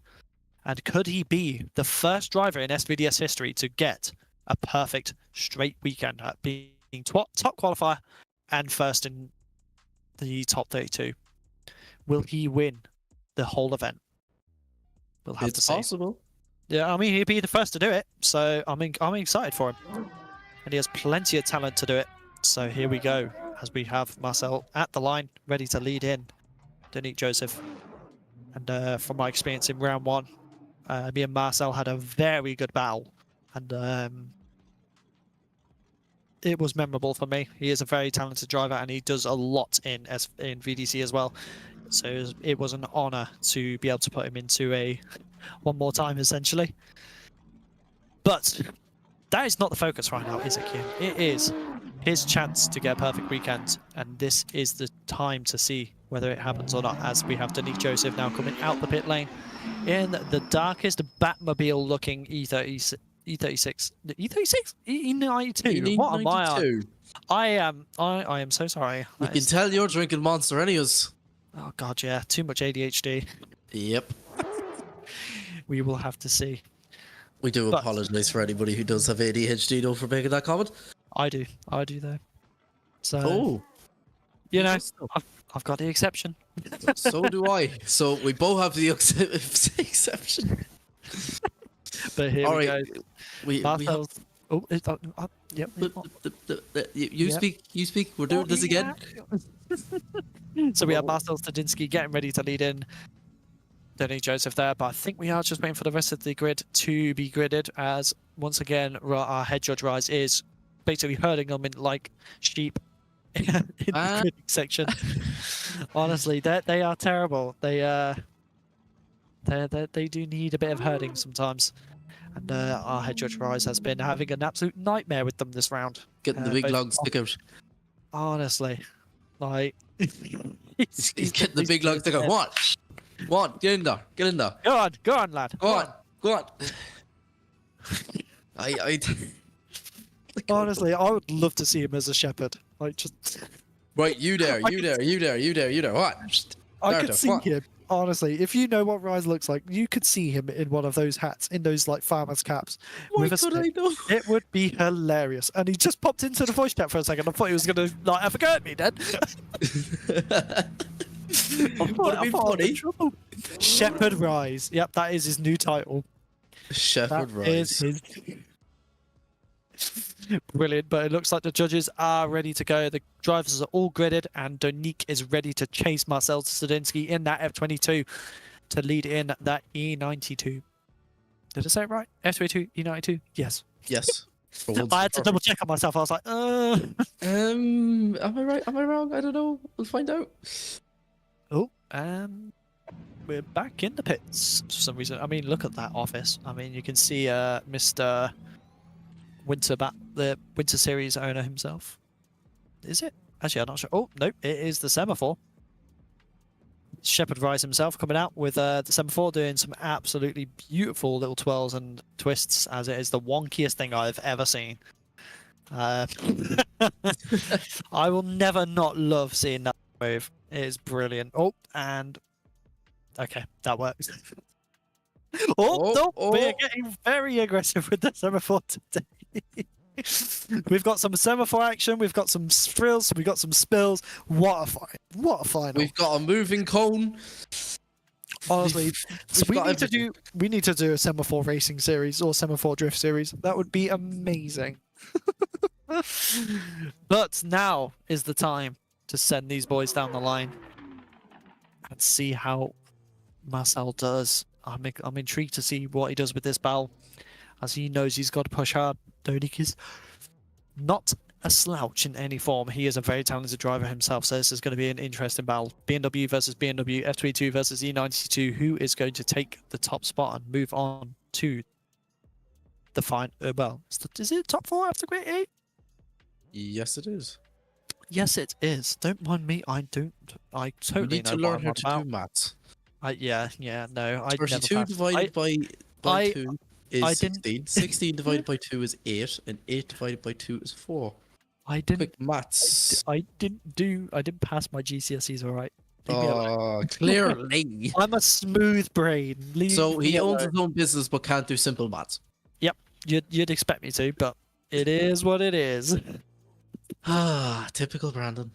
What do you think? I drink Monster. Honestly, it's the only thing that keeps me going. Keep the ADHD up, you know. Exactly. Which As is- we have Marcel now leading in, Donique Joseph with a big initiation there. Look at the flick with Marcel. Oh, it's looking very dark. No lights turned on here. They don't need to see. As Donique does a very nice job in the chase so far. Looking a bit shallow, but he manages to get more angle as they transition now going towards outside zone 4, doing a very good job here. I As accidentally pulled my Brandon headset apart. mutes himself. I pulled my headset wire apart, but look at Donique Joseph right on the door of Marcel Studinsky there, and they come across. I don't know how I got that excited. I pulled the wire out of my PC for my headset. All I could hear there was great transition here from Danny. I was like, all right, it's time for my time to shine. I got that excited, but now is the time. Now's the time, because Marcel Studinsky is chasing in Donique Joseph here, but they are going hard, but Donique almost gapping him in this outside zone too, but look at Marcel coming onto the door as they transition now. Will he get close? Go for the dive. Yes, he does. Look at the wheel-to-wheel proximity here as they come around the main offices, going across 5 into 6 on that rumble strip of death. Oh, there was a bit of a separation, but he manages to keep it clean and push him across the line. Very nice there for Marcel Studinsky and Donique Joseph. For once, we have a run that's actually clean, but I know.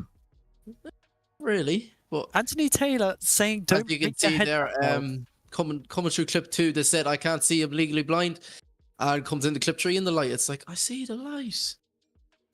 But, Anthony Taylor is taking the mick of me right now because he just put in the chat, "Don't break your headset welds." I know I break welds, but Jesus Christ, I wish that it's a good job this headset doesn't have any, because I probably would break them.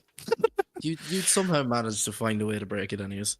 Yeah, I'm very, very rough with my equipment. Yes, we're well aware of this. I don't know why. I think it's the autism. The ADHD. Yep. But look at these runs between the two. Let's be Clean real here. battle. My sim rig has to be the best sim rig because there's no welds to break because everything is held together by wood, and it is what I call a homemade sim rig. You know That's why I could have came. I wish I came first in SVDS because I wouldn't mind that cockpit. You know what? Fair play. I'll be honest. Sometimes you just got to go back to the roots, you know? Gotta go back to the roots. I rather make my own stuff.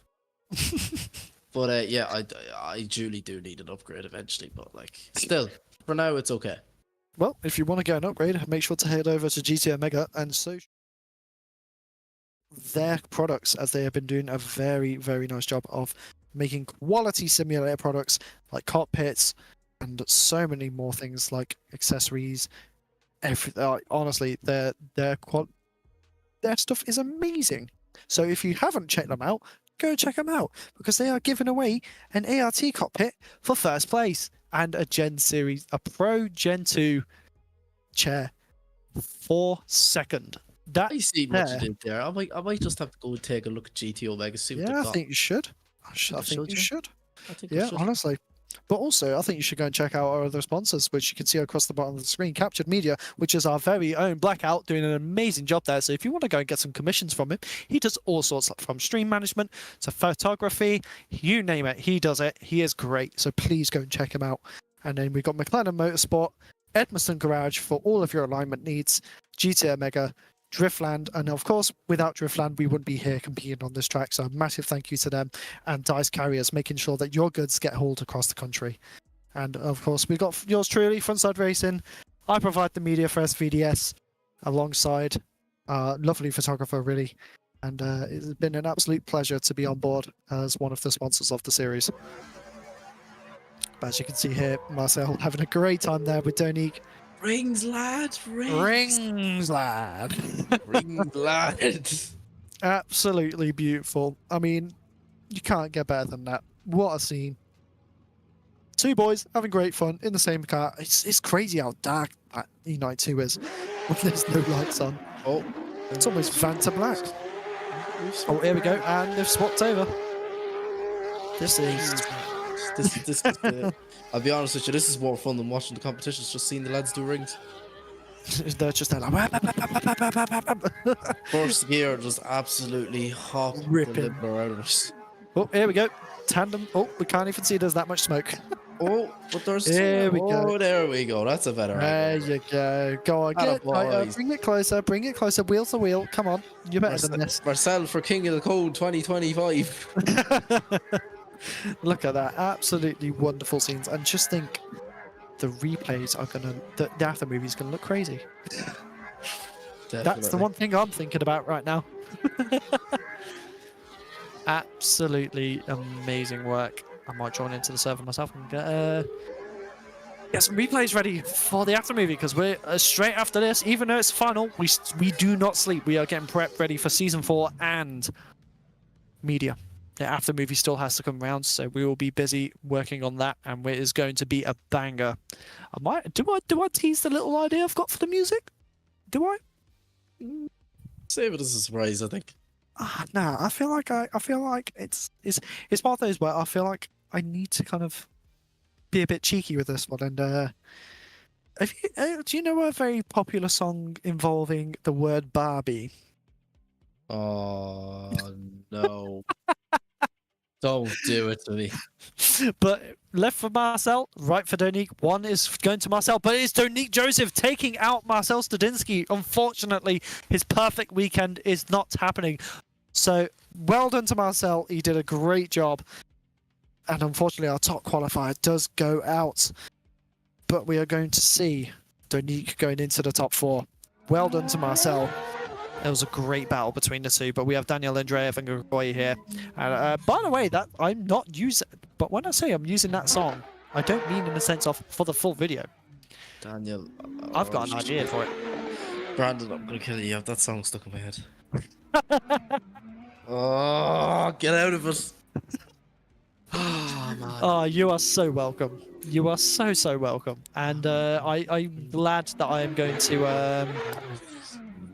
to have the entire stream audience now have that stuck in their head. Oh, you have it stuck in my head now. This is when you find out I'm faking it out. But the whole point in the after movies is so I can make the action look amazing. So trust the process, because I've already got an idea ready to go. But here we go. Daniel Andreev leading in Grigori here in that 599XX, the Batmobile itself. Look at that. Look at the proximity he's putting on to Daniel Andreev as they come around into the transition now. Grigori just basically tapping Daniel Andreev. Look at the proximity in the transition. Almost wheel to wheel in each part of the car. Beautiful work there from Grigori. That's all but just pushing him off the track. And not tagged over the line. That is so unfortunate because Grigori had an amazing chase. I was Just too aggressive. I was coming down for that, nearly bet Bondies. So unfortunate. And Anthony Taylor's That's What Song, Eric just had to tell him. And oh, whoa. Whoa. What's going on here? We have another person repeating round 1 layout. Again. I don't have anything to say. I genuinely. What? What's going on? Did he want a second chance of the last section? I think he did. And he's definitely getting that second chance. He puts it to the door. Oh my god. Maybe he probably just knew that mistake was too much. And he was like, you know what, sod it. Did he think he was doing circuit racing? I am so lost. Did he was circuit racing coming to Driftland?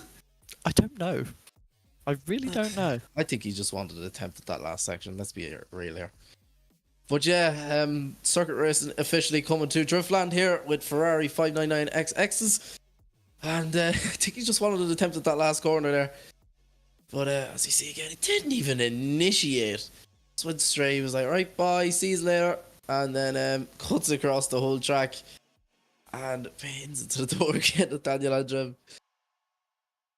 What is going on here? We don't know. It's SVDS. The most random things are happening here tonight. That is the second person that has decided to go straight up onto the bank here. But yeah, we'll have to find out. As we have Brandon going into the judges chat to figure out what is going on.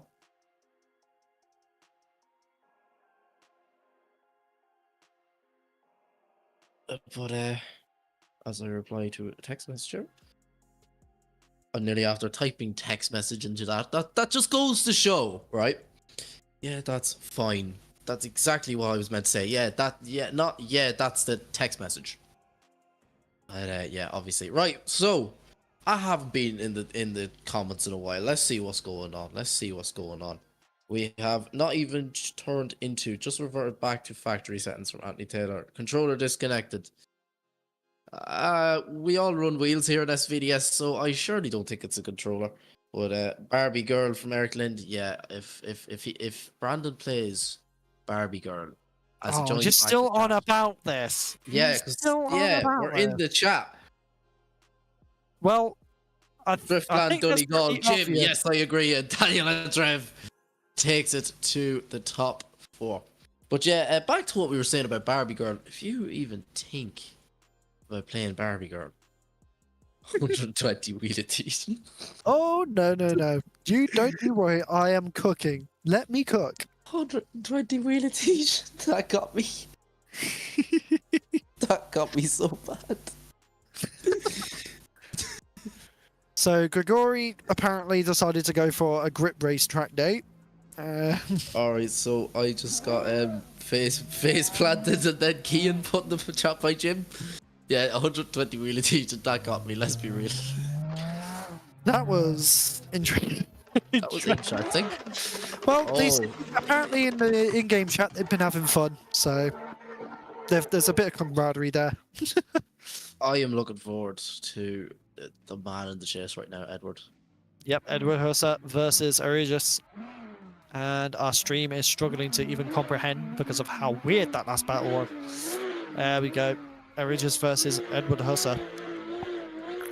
It's getting weird here at SVDS. There's a public car all the way at the top 8. This never usually happens, but as you see, Edward just bitten into the door. That GT86 is he going to get close enough to just give him a nice tap? And he does, right onto the rear quarter panel of the trace.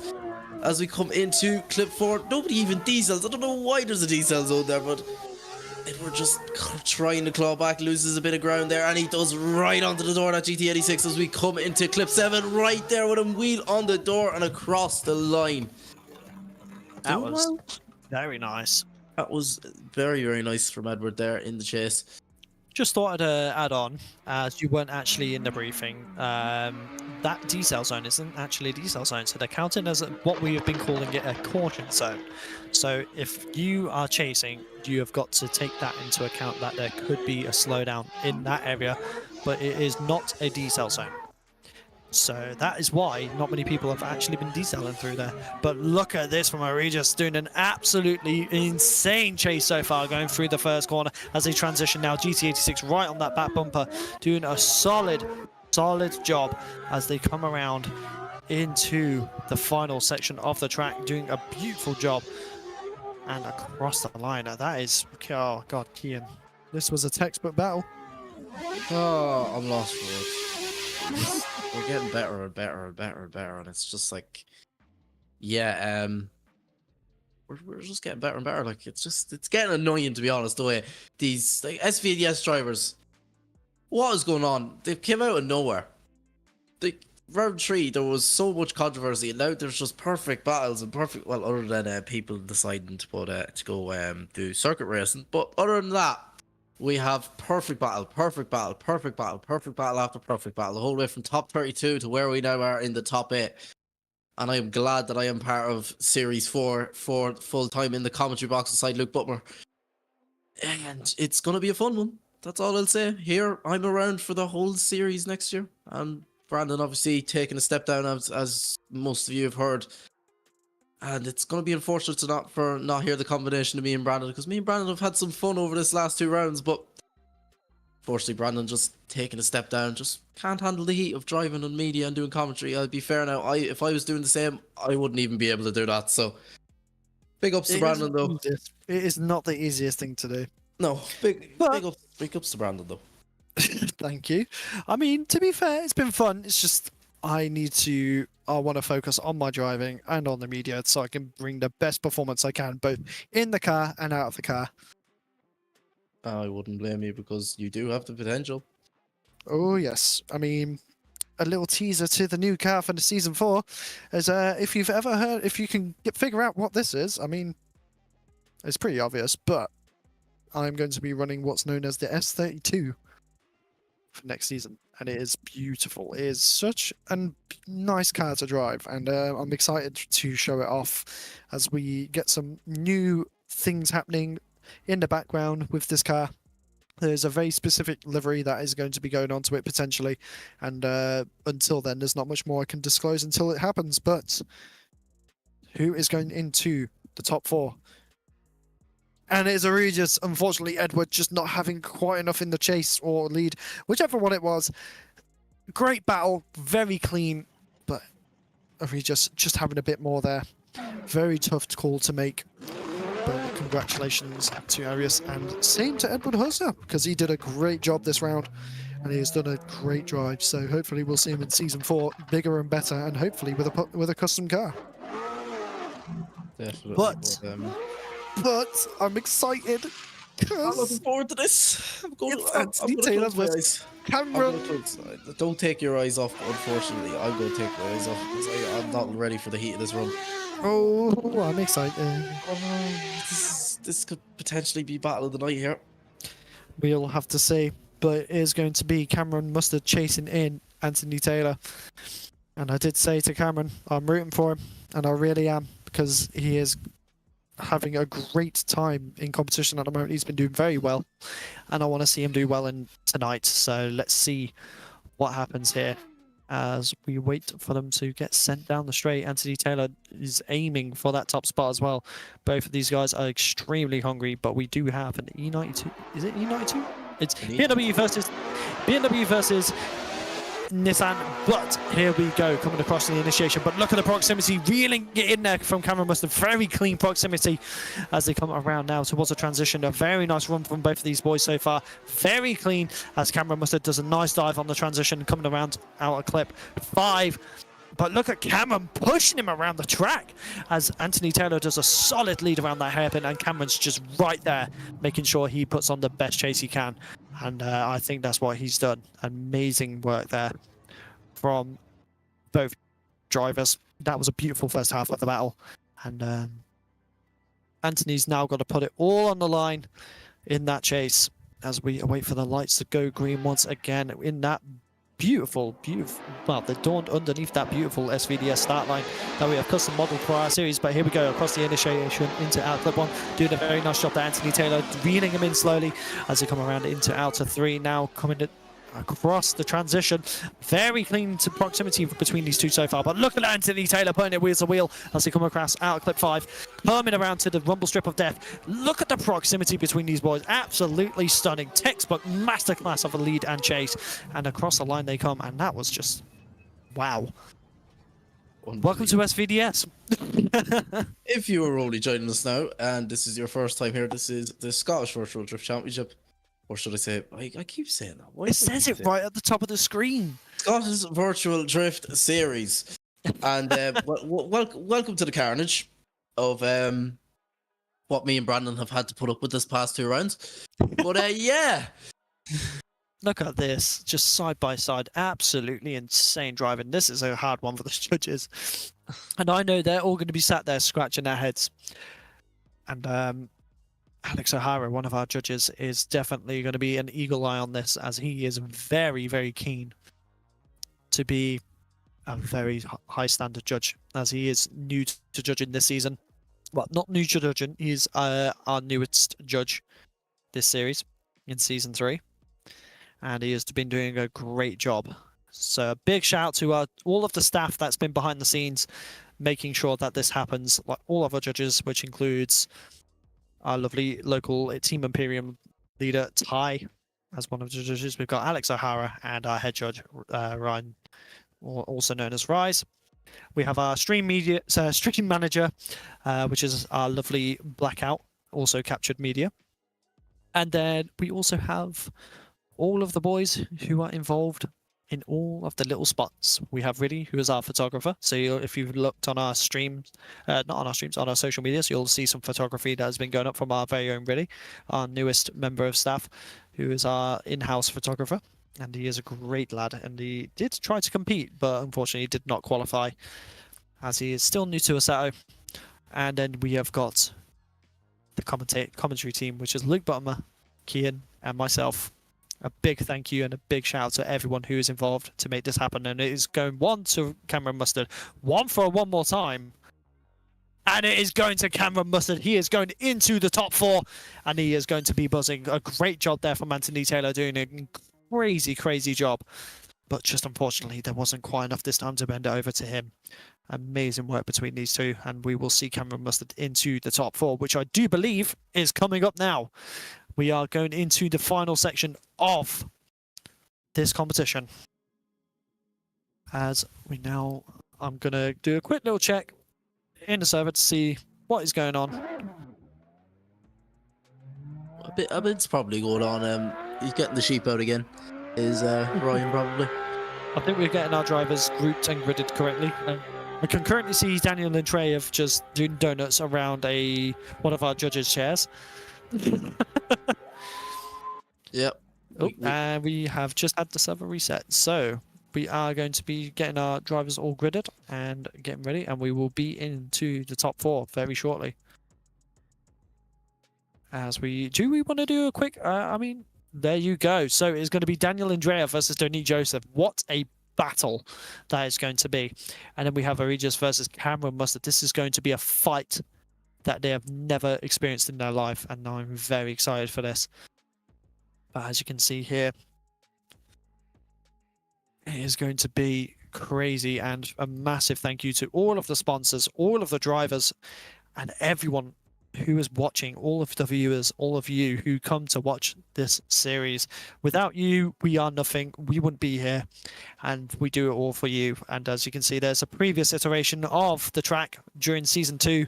So as you will tell, we do change our color scheming every season. So have a guess of what we are going to be going into next season. What color do you reckon we're going to be? Well, we will be unveiling it later this year. as we go towards the next season. And it has been crazy. I know. Well, we're not allowed to say, unfortunately. I know already that. know as well. I already know myself. I know. I'm like a little child. I know. The little children in preschool. Sorry, what's 2 + 2? Put the hands up. I know. Pick, teacher, pick me. I'm very proud to be a part of this series, and I'm very proud to have known everyone involved. So it has been. I've got to say before we get towards our final, that a massive thank you on my behalf for all of the support, for the after movies, for my driving, and for the work that we have all put in for this series to make it happen. This is SVDS. We ain't going nowhere. We're here. We're continuing, and it's only going to go up and bigger and better from here. And just a heartfelt thank you to everyone, including all of our judges, all of our staff, all of the people who are involved, our sponsors. It has been crazy. And I can promise you, as a driver myself, I'm going to be coming back next season even bigger and better. I'm going to be driving harder, and there's going to be improvements. I can guarantee you that. As to be fair, last season I struggled to qualify, and this season I've qualified every round I've competed in. So it's been a big. Might have to join you for one of them rounds. Oh yes, throw your hat in the ring, lad. Honestly, I'd laugh if a me good and crack. Brandon become against each other. It'd be a good I'd crack. laugh. I wouldn't even care. I would just straight line initiate and pull the handbrake and brake check you. I wouldn't care. Wow. So, all right. Now that we've got this on stream, I'm going to make sure that RYZE clips this, and we keep that for future reference. We keep that for future reference. No. He give me a tap. Oh, then I just brake check them. If me and Brandon went against each other, I think the two of us would just sit in a VC laughing our asses off the whole way through that run. I just want to mention that there's one thing that you probably can't see in the stream, and that is Blackout absolutely foot to the floor in the judge's chair, and it sounds crazy. We need. It's the most obnoxious sound I've ever heard in my life. Blackout, we need to see this while we're waiting on top 4. We need to see this. I think this is something that Never mind the cars. We want to see the judges' chat flying around. The judge's chair is hilarious. Honestly, it's one of the coolest little things. Little 50cc motor on the bottom of a chair. It sounds like a Hayabusa, genuinely. It's crazy. It's like a V12 if it was on steroids. But now we have Daniel Andreev versus Donique Joseph. This is to go into the final. This is your first top 4 battle of the final round of the Scottish Virtual Drift Series. And let's get this underway as we wait for the start line marshal to send them down. This is going to be the battle of their lives. Both these cars, once again, 2 different BMWs. One 1 Series and one E92. As we wait for, I think we're just getting the semaphore into the correct spot so both our drivers can see the start line. As I'm just checking in the server, having a look at what's going on. And both these cars just look absolutely stunning on that start line in the dark. Honestly, I'm so glad we brought back night rounds, as we now have the lights going green. And here we go, your top 4 battle to go into the final. Donique Joseph putting out an absolutely belter of a chase so far against, and almost had Anthony Taylor there, and Daniel Andreev as they transition now going into out of 4, doing a very, very solid job. Coming around in front of the officers, doing a beautiful, beautiful job. But look at Donique Joseph right there, putting the pressure on as they come around and across the line. Daniel Andreev doing a beautiful lead. Absolutely insane. Daniel Andreev just doing a perfect lead line there, opening the door for Donique there. Just to slot in those, just to slot into those nice places. And as he does, as we just wait for the lights to go green here, swap it around. Daniel Andreev in the chase, Donique in the lead, and Daniel Andreev is pinned to the door of that E92. He is not going to let Donique have this win easily to get to the final. They both want to get to the final as much as each other. That IRT driver, Daniel Andreev, pins to the door of that Batmobile of an E92. as we come into clip 6, the danger zone here, the rumble strips we've been calling it of death. As we cross the line, that is one tight battle to the side. I would not want to be a judge in that run. That was unreal. Daniel Oh. Andreev and Donique is a very volatile pairing to have in the top 4 battle, that's for sure. Okay, I've been Keen Martin and it's my time to go. Yeah, good night and God bless. No, it isn't really though. I wish it was. But it isn't. Good night. Dude, I want to see in the chat, what are your predictions to who's going to take the top spot this round? Because this is crazy.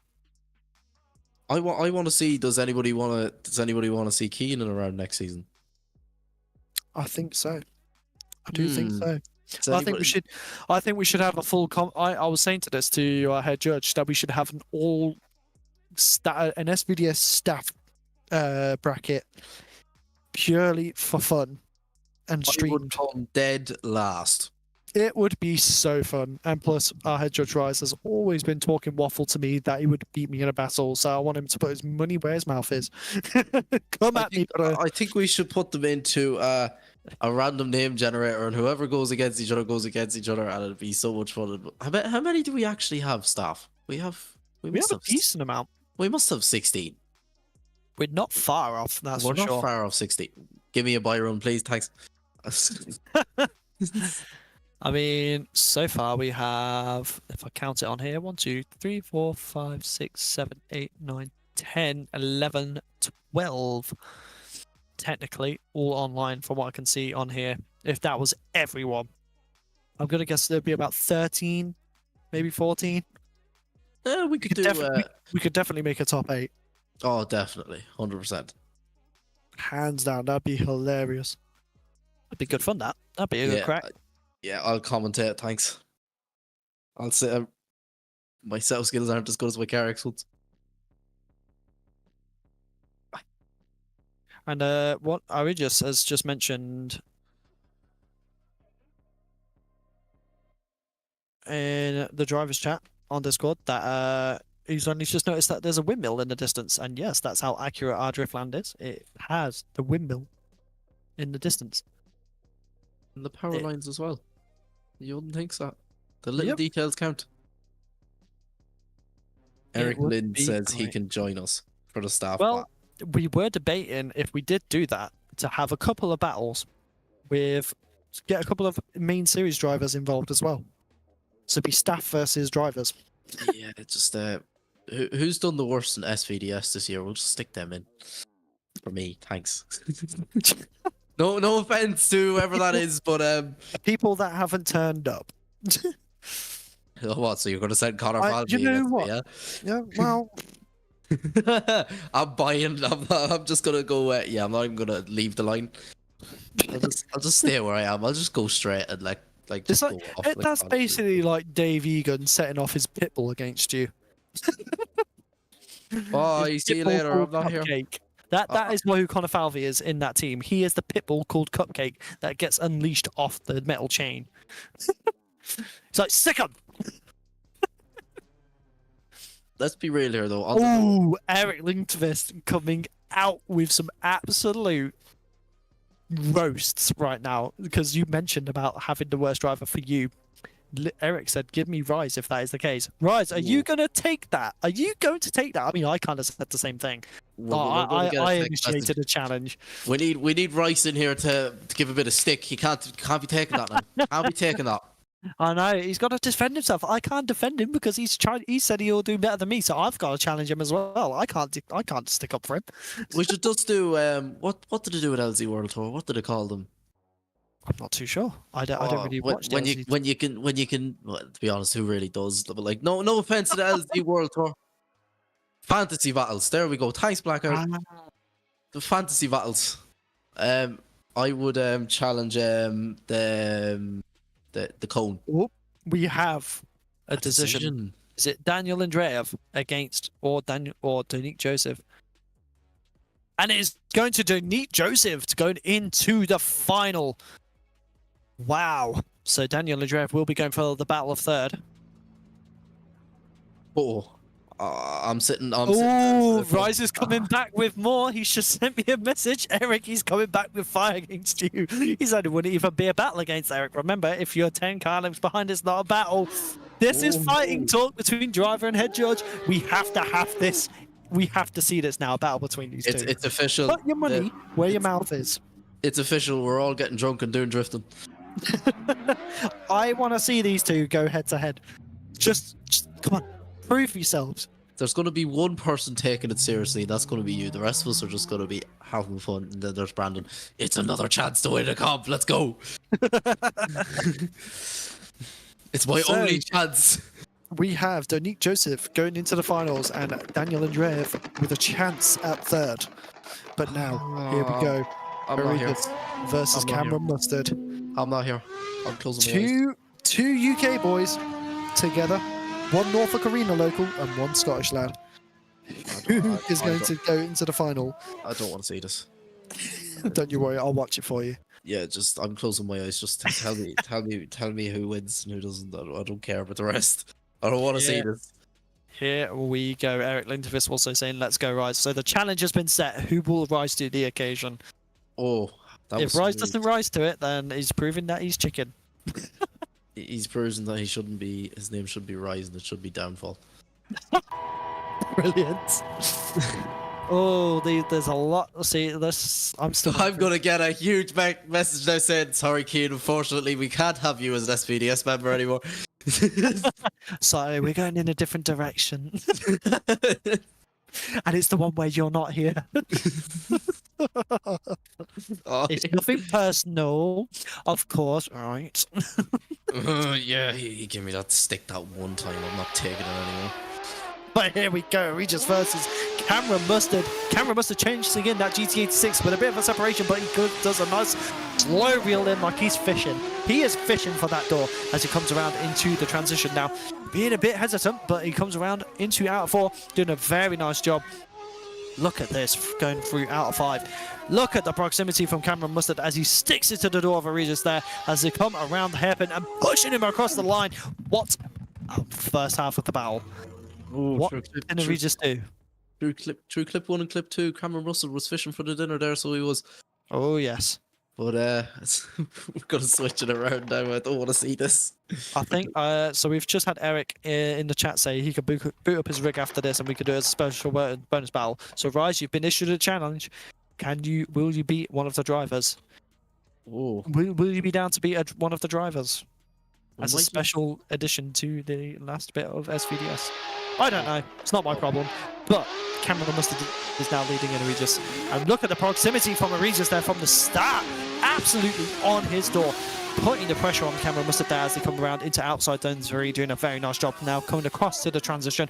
But look at the proximity between these two. Cameron Mustard doing a great lead. And look at that. That beautiful, beautiful battle so far as they come around to outer zone 6. But look at the proximity from Regis there, doing an insane job. That GT86 really pushing. Wow. And RYZE has said he is willing to do an off-stream battle against Eric. And I will stream it on the FrontSide Racing TikTok. Don't you worry. If you want to come watch that, that might happen. But wow, what a battle. Cameron Mustard really fighting for it this time. Regis also doing the same. They are putting everything on the line here to try and get into the final. And whoever does not get this still has a chance of getting into the podium at 3rd place for the Battle of Third. So we'll have to see what the judges think of that one. Here we go. Look at Cameron mode. Slow roll in. Yep, just sat there with his bucket hat on, just doing a nice little slow roll, little slow reel. Bit of cod, bit of mackerel, you know yourself. Yep, exactly. I mean, bit of sea bass if you're feeling a bit fancy. Oh, you fancy man. Ooh. What's next? Oh yeah, I caught something. That's a big pile of seaweed. Been there. I like to wrap my lobster with a bit of seaweed, a bit of salt, a bit of pepper, a nice bit of butter. Simmer in there with that. Make sure all the flavours are infused. Here we go. We're back onto the food talk now. Here we go. I'm telling you, I'm gonna get a one-way trip over to Brandon, and we're gonna stream. Come down with me. Yep, come down with me, SVDS edition. So I will be giving you a solid McDonald's on a plate. There you go. That's my food. So I'm the one who's going to be cooking full-blown meals, and you're just going to show up. Yeah, Kieran, get in the car. We're going to McDonald's. No, we're going Nando's, bro. We're going Nando's. Oh yeah, I might actually get to eat Nando's for the first time in my life. I'll be honest with you. Drew, I'm missing out so much. If I rate it, Nando's. if I rate it, you win SVDS. Come dine with me. Let's be real. All right, fair enough. I'll Right. take that. When's this happening? We'll talk later. We'll talk later about flights. We'll talk about later. We'll get a date sorted.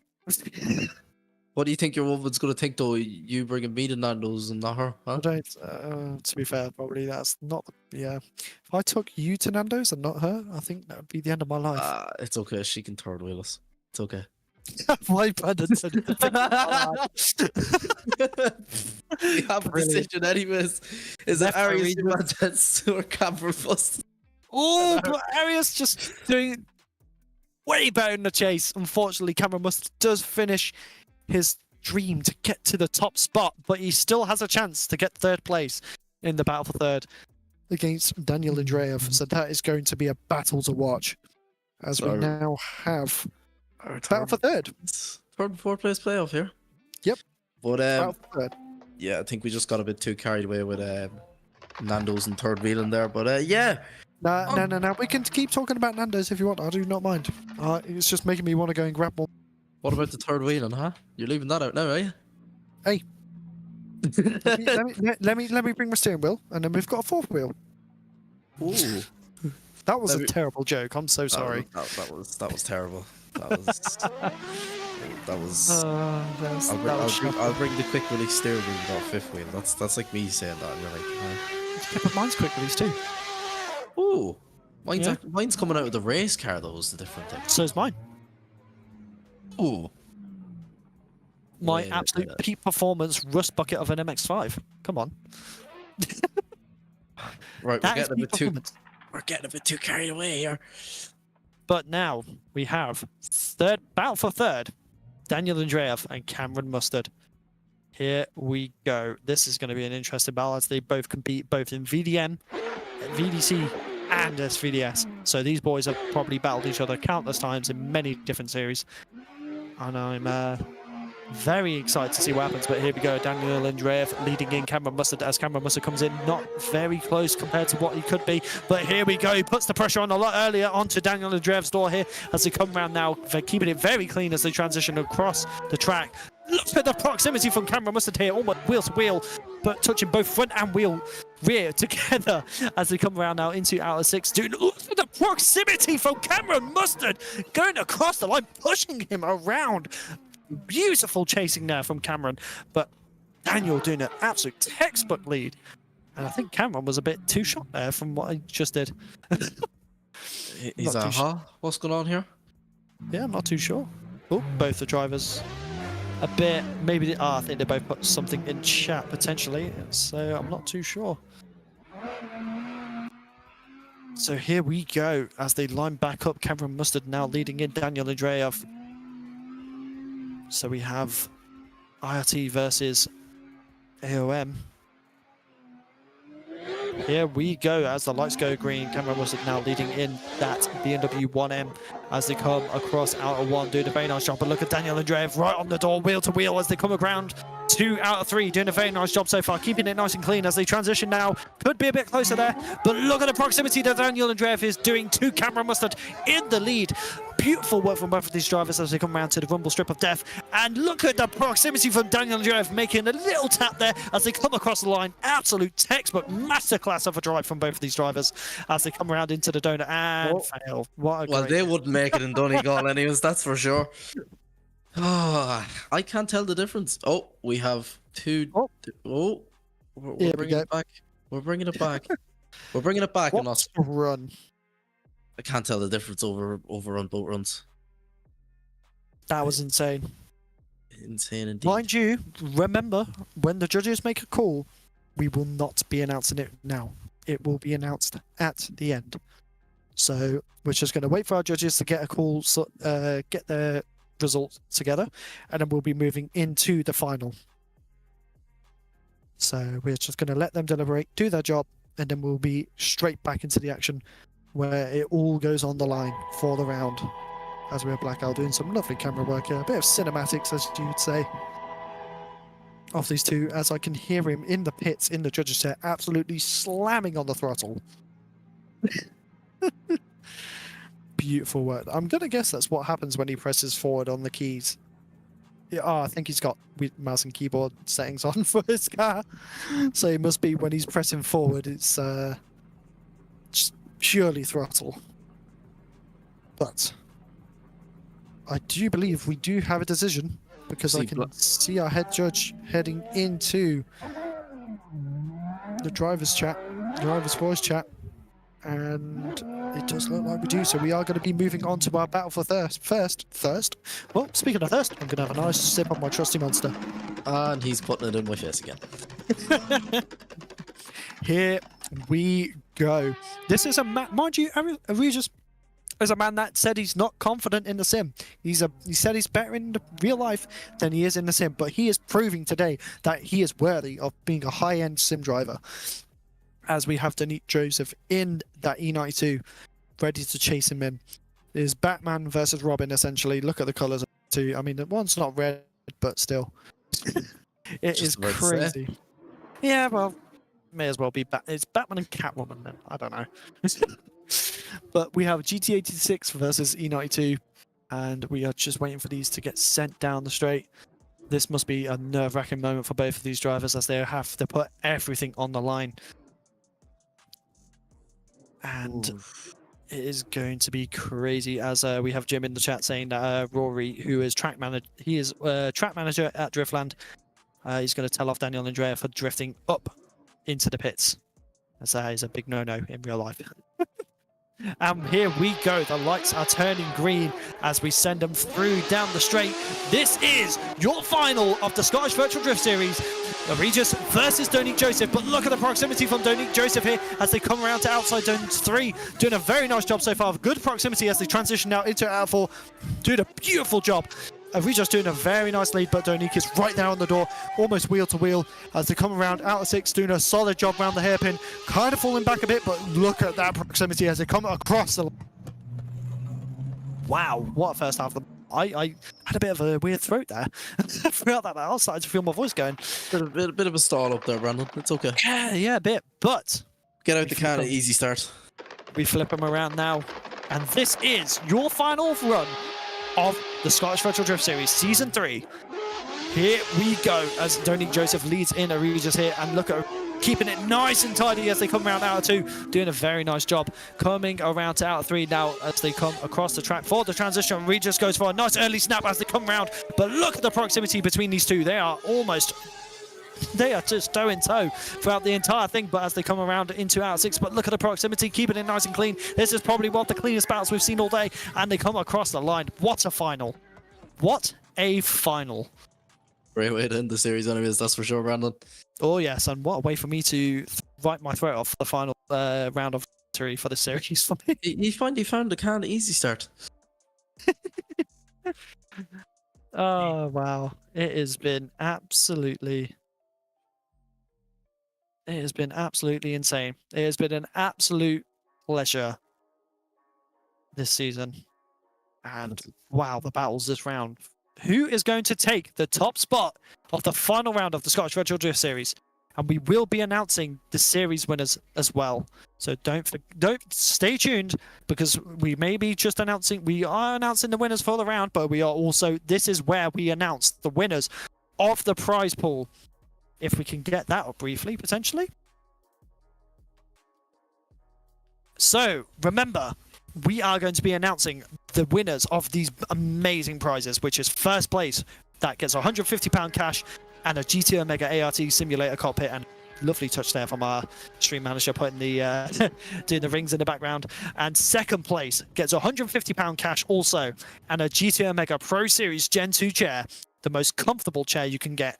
So it's going to be a great thing for second place. And third place is £150 cash straight up, and then we have a hard charger with £50 for the entire season. So these are up for grabs. We are going to be announcing who wins these But who is going to win this round? That is what we want to know. And a massive thank you to GT Omega, who has kindly donated those to the prize pool. And a massive thank you to all of our other sponsors as well, which includes Mclellan Motorsport, Driftland, Dyce Carriers, Edmonstone Alignment, FrontSide Racing, and Kaptured Media, along with GT Omega. Amazing sponsors we've had on this season, but we are getting bigger and better for next season.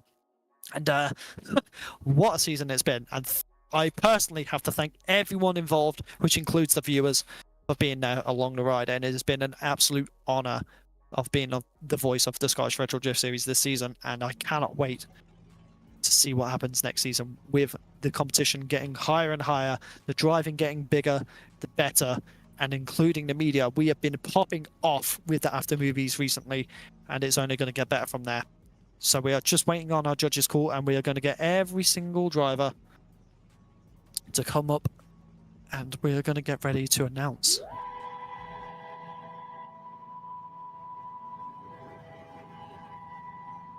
So, look at that. So, how have you found it, Kian? I've only been here for 2 rounds, and I'll be honest with you, best 2 rounds I've ever commentated so far in my commentary career. It is good, ain't it? It is a fun place to be. Definitely, and especially doing well, I wouldn't say local, but the closest to home series that I do have. It is a great place to be, and it has been an absolute pleasure being doing commentary with you. And I've got to wish you luck for next season, being full-time commentary for next season. It's been an absolute pleasure. Thanks very much, Brandon. It's been a pleasure to have you beside me in the commentary booth. Luke's going to have a great time. And I do believe we are just waiting for our head judge to give us the all clear to send us into the driver's voice chat as we do await. I think I've just received the results. I have. So we are just waiting for our head judge to mute everyone in the driver's chat. And we will be heading into there to announce the results of this round. So just bear with us for a second as we get everything sorted.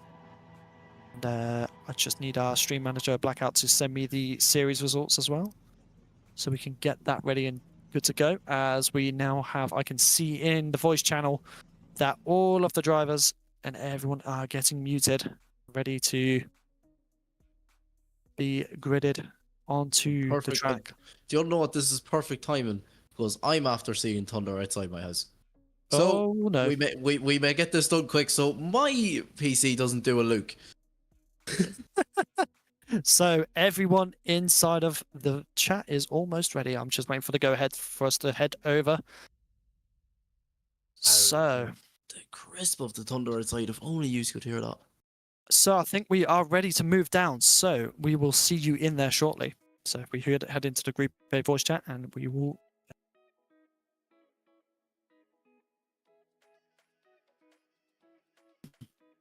We are here.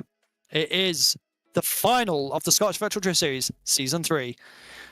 And it has been a great round. All drivers have done an amazing job. And wow, what a round it's been. And are we getting all the drivers up together on the track so we can get everyone to receive their results? What an amazing round, though. Great driving from everyone. I'm so proud to be involved with all of this alongside Kian. As you can see here, we have all of our top 4 drivers of the round lined up, ready. So I think we should get to this. So, should we start with the hard charger, or should we start with 4th? That is the question.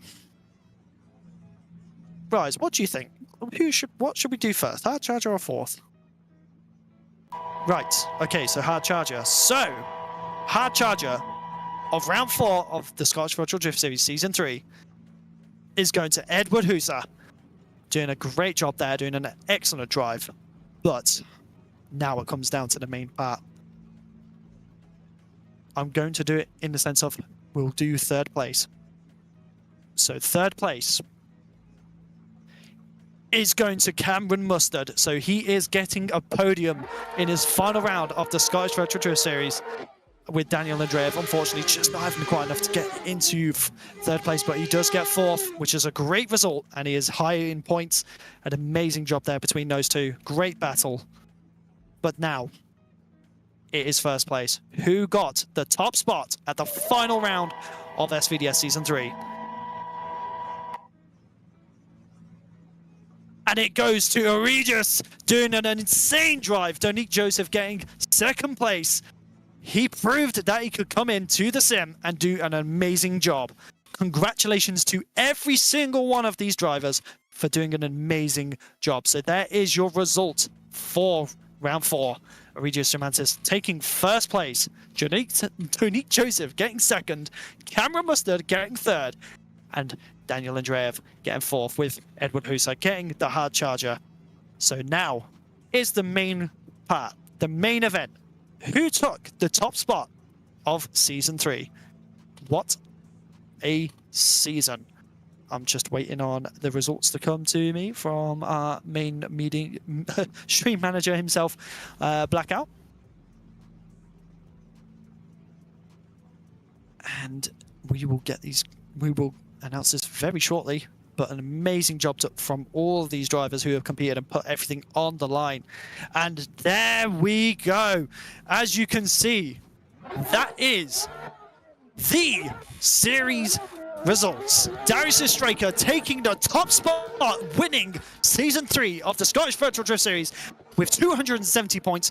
Daniel Andreev getting second place with 206. Marcel Stadinsky getting 199. And Donique Joseph coming in at fourth with 197. That is your results and your winners of the third season of the Scottish Virtual Drift Series. Darius Straker getting that ART cockpit with £150. Daniel Andreev getting that Series 2 or Gen 2 Pro gaming chair from GT Omega. And Marcel getting the £150 cash with wow. What an amazing season. Thank you so much to everyone who has come and supported the series, who have been involved in every end. And thank you so much to the sponsors. It has been a season to remember. And wow, we're just going to go through the sponsors one more time so you can remember who to go to, who to support. And that is Mclellan Motorsport, Driftland, Dyce Carriers, Edmonstone Alignment, FrontSide Racing, GT Omega, and Kaptured Media. They are one of the integral parts to the series who have made this happen. And thank you so much to all of you who have came and watched and supported the series through every season. And we are continuing to push harder and bigger for every season. And remember, go to the social medias, ScottishVirtualDriftSeries.com, and we have TikTok, Instagram, Facebook, and make sure you join the Discord, because we are going to be releasing Season 4 details and news shortly, soon, in the next month. So please go and check that out for updates. And if you want to get involved, do it, because this is a series to remember. Thank you so much. And thank you so much to Kian for being there tonight, being my partner in the commentary booth. And it has been an insane night. And God bless and good night to everyone. Oh, look at this. As we see, absolute Have a great time. Beautiful stuff. So it has been an insane event. Thank you so much, and we will see you all in Season 4. And remember to keep an eye out on all the socials and on the Discord for news and future events involved in this series.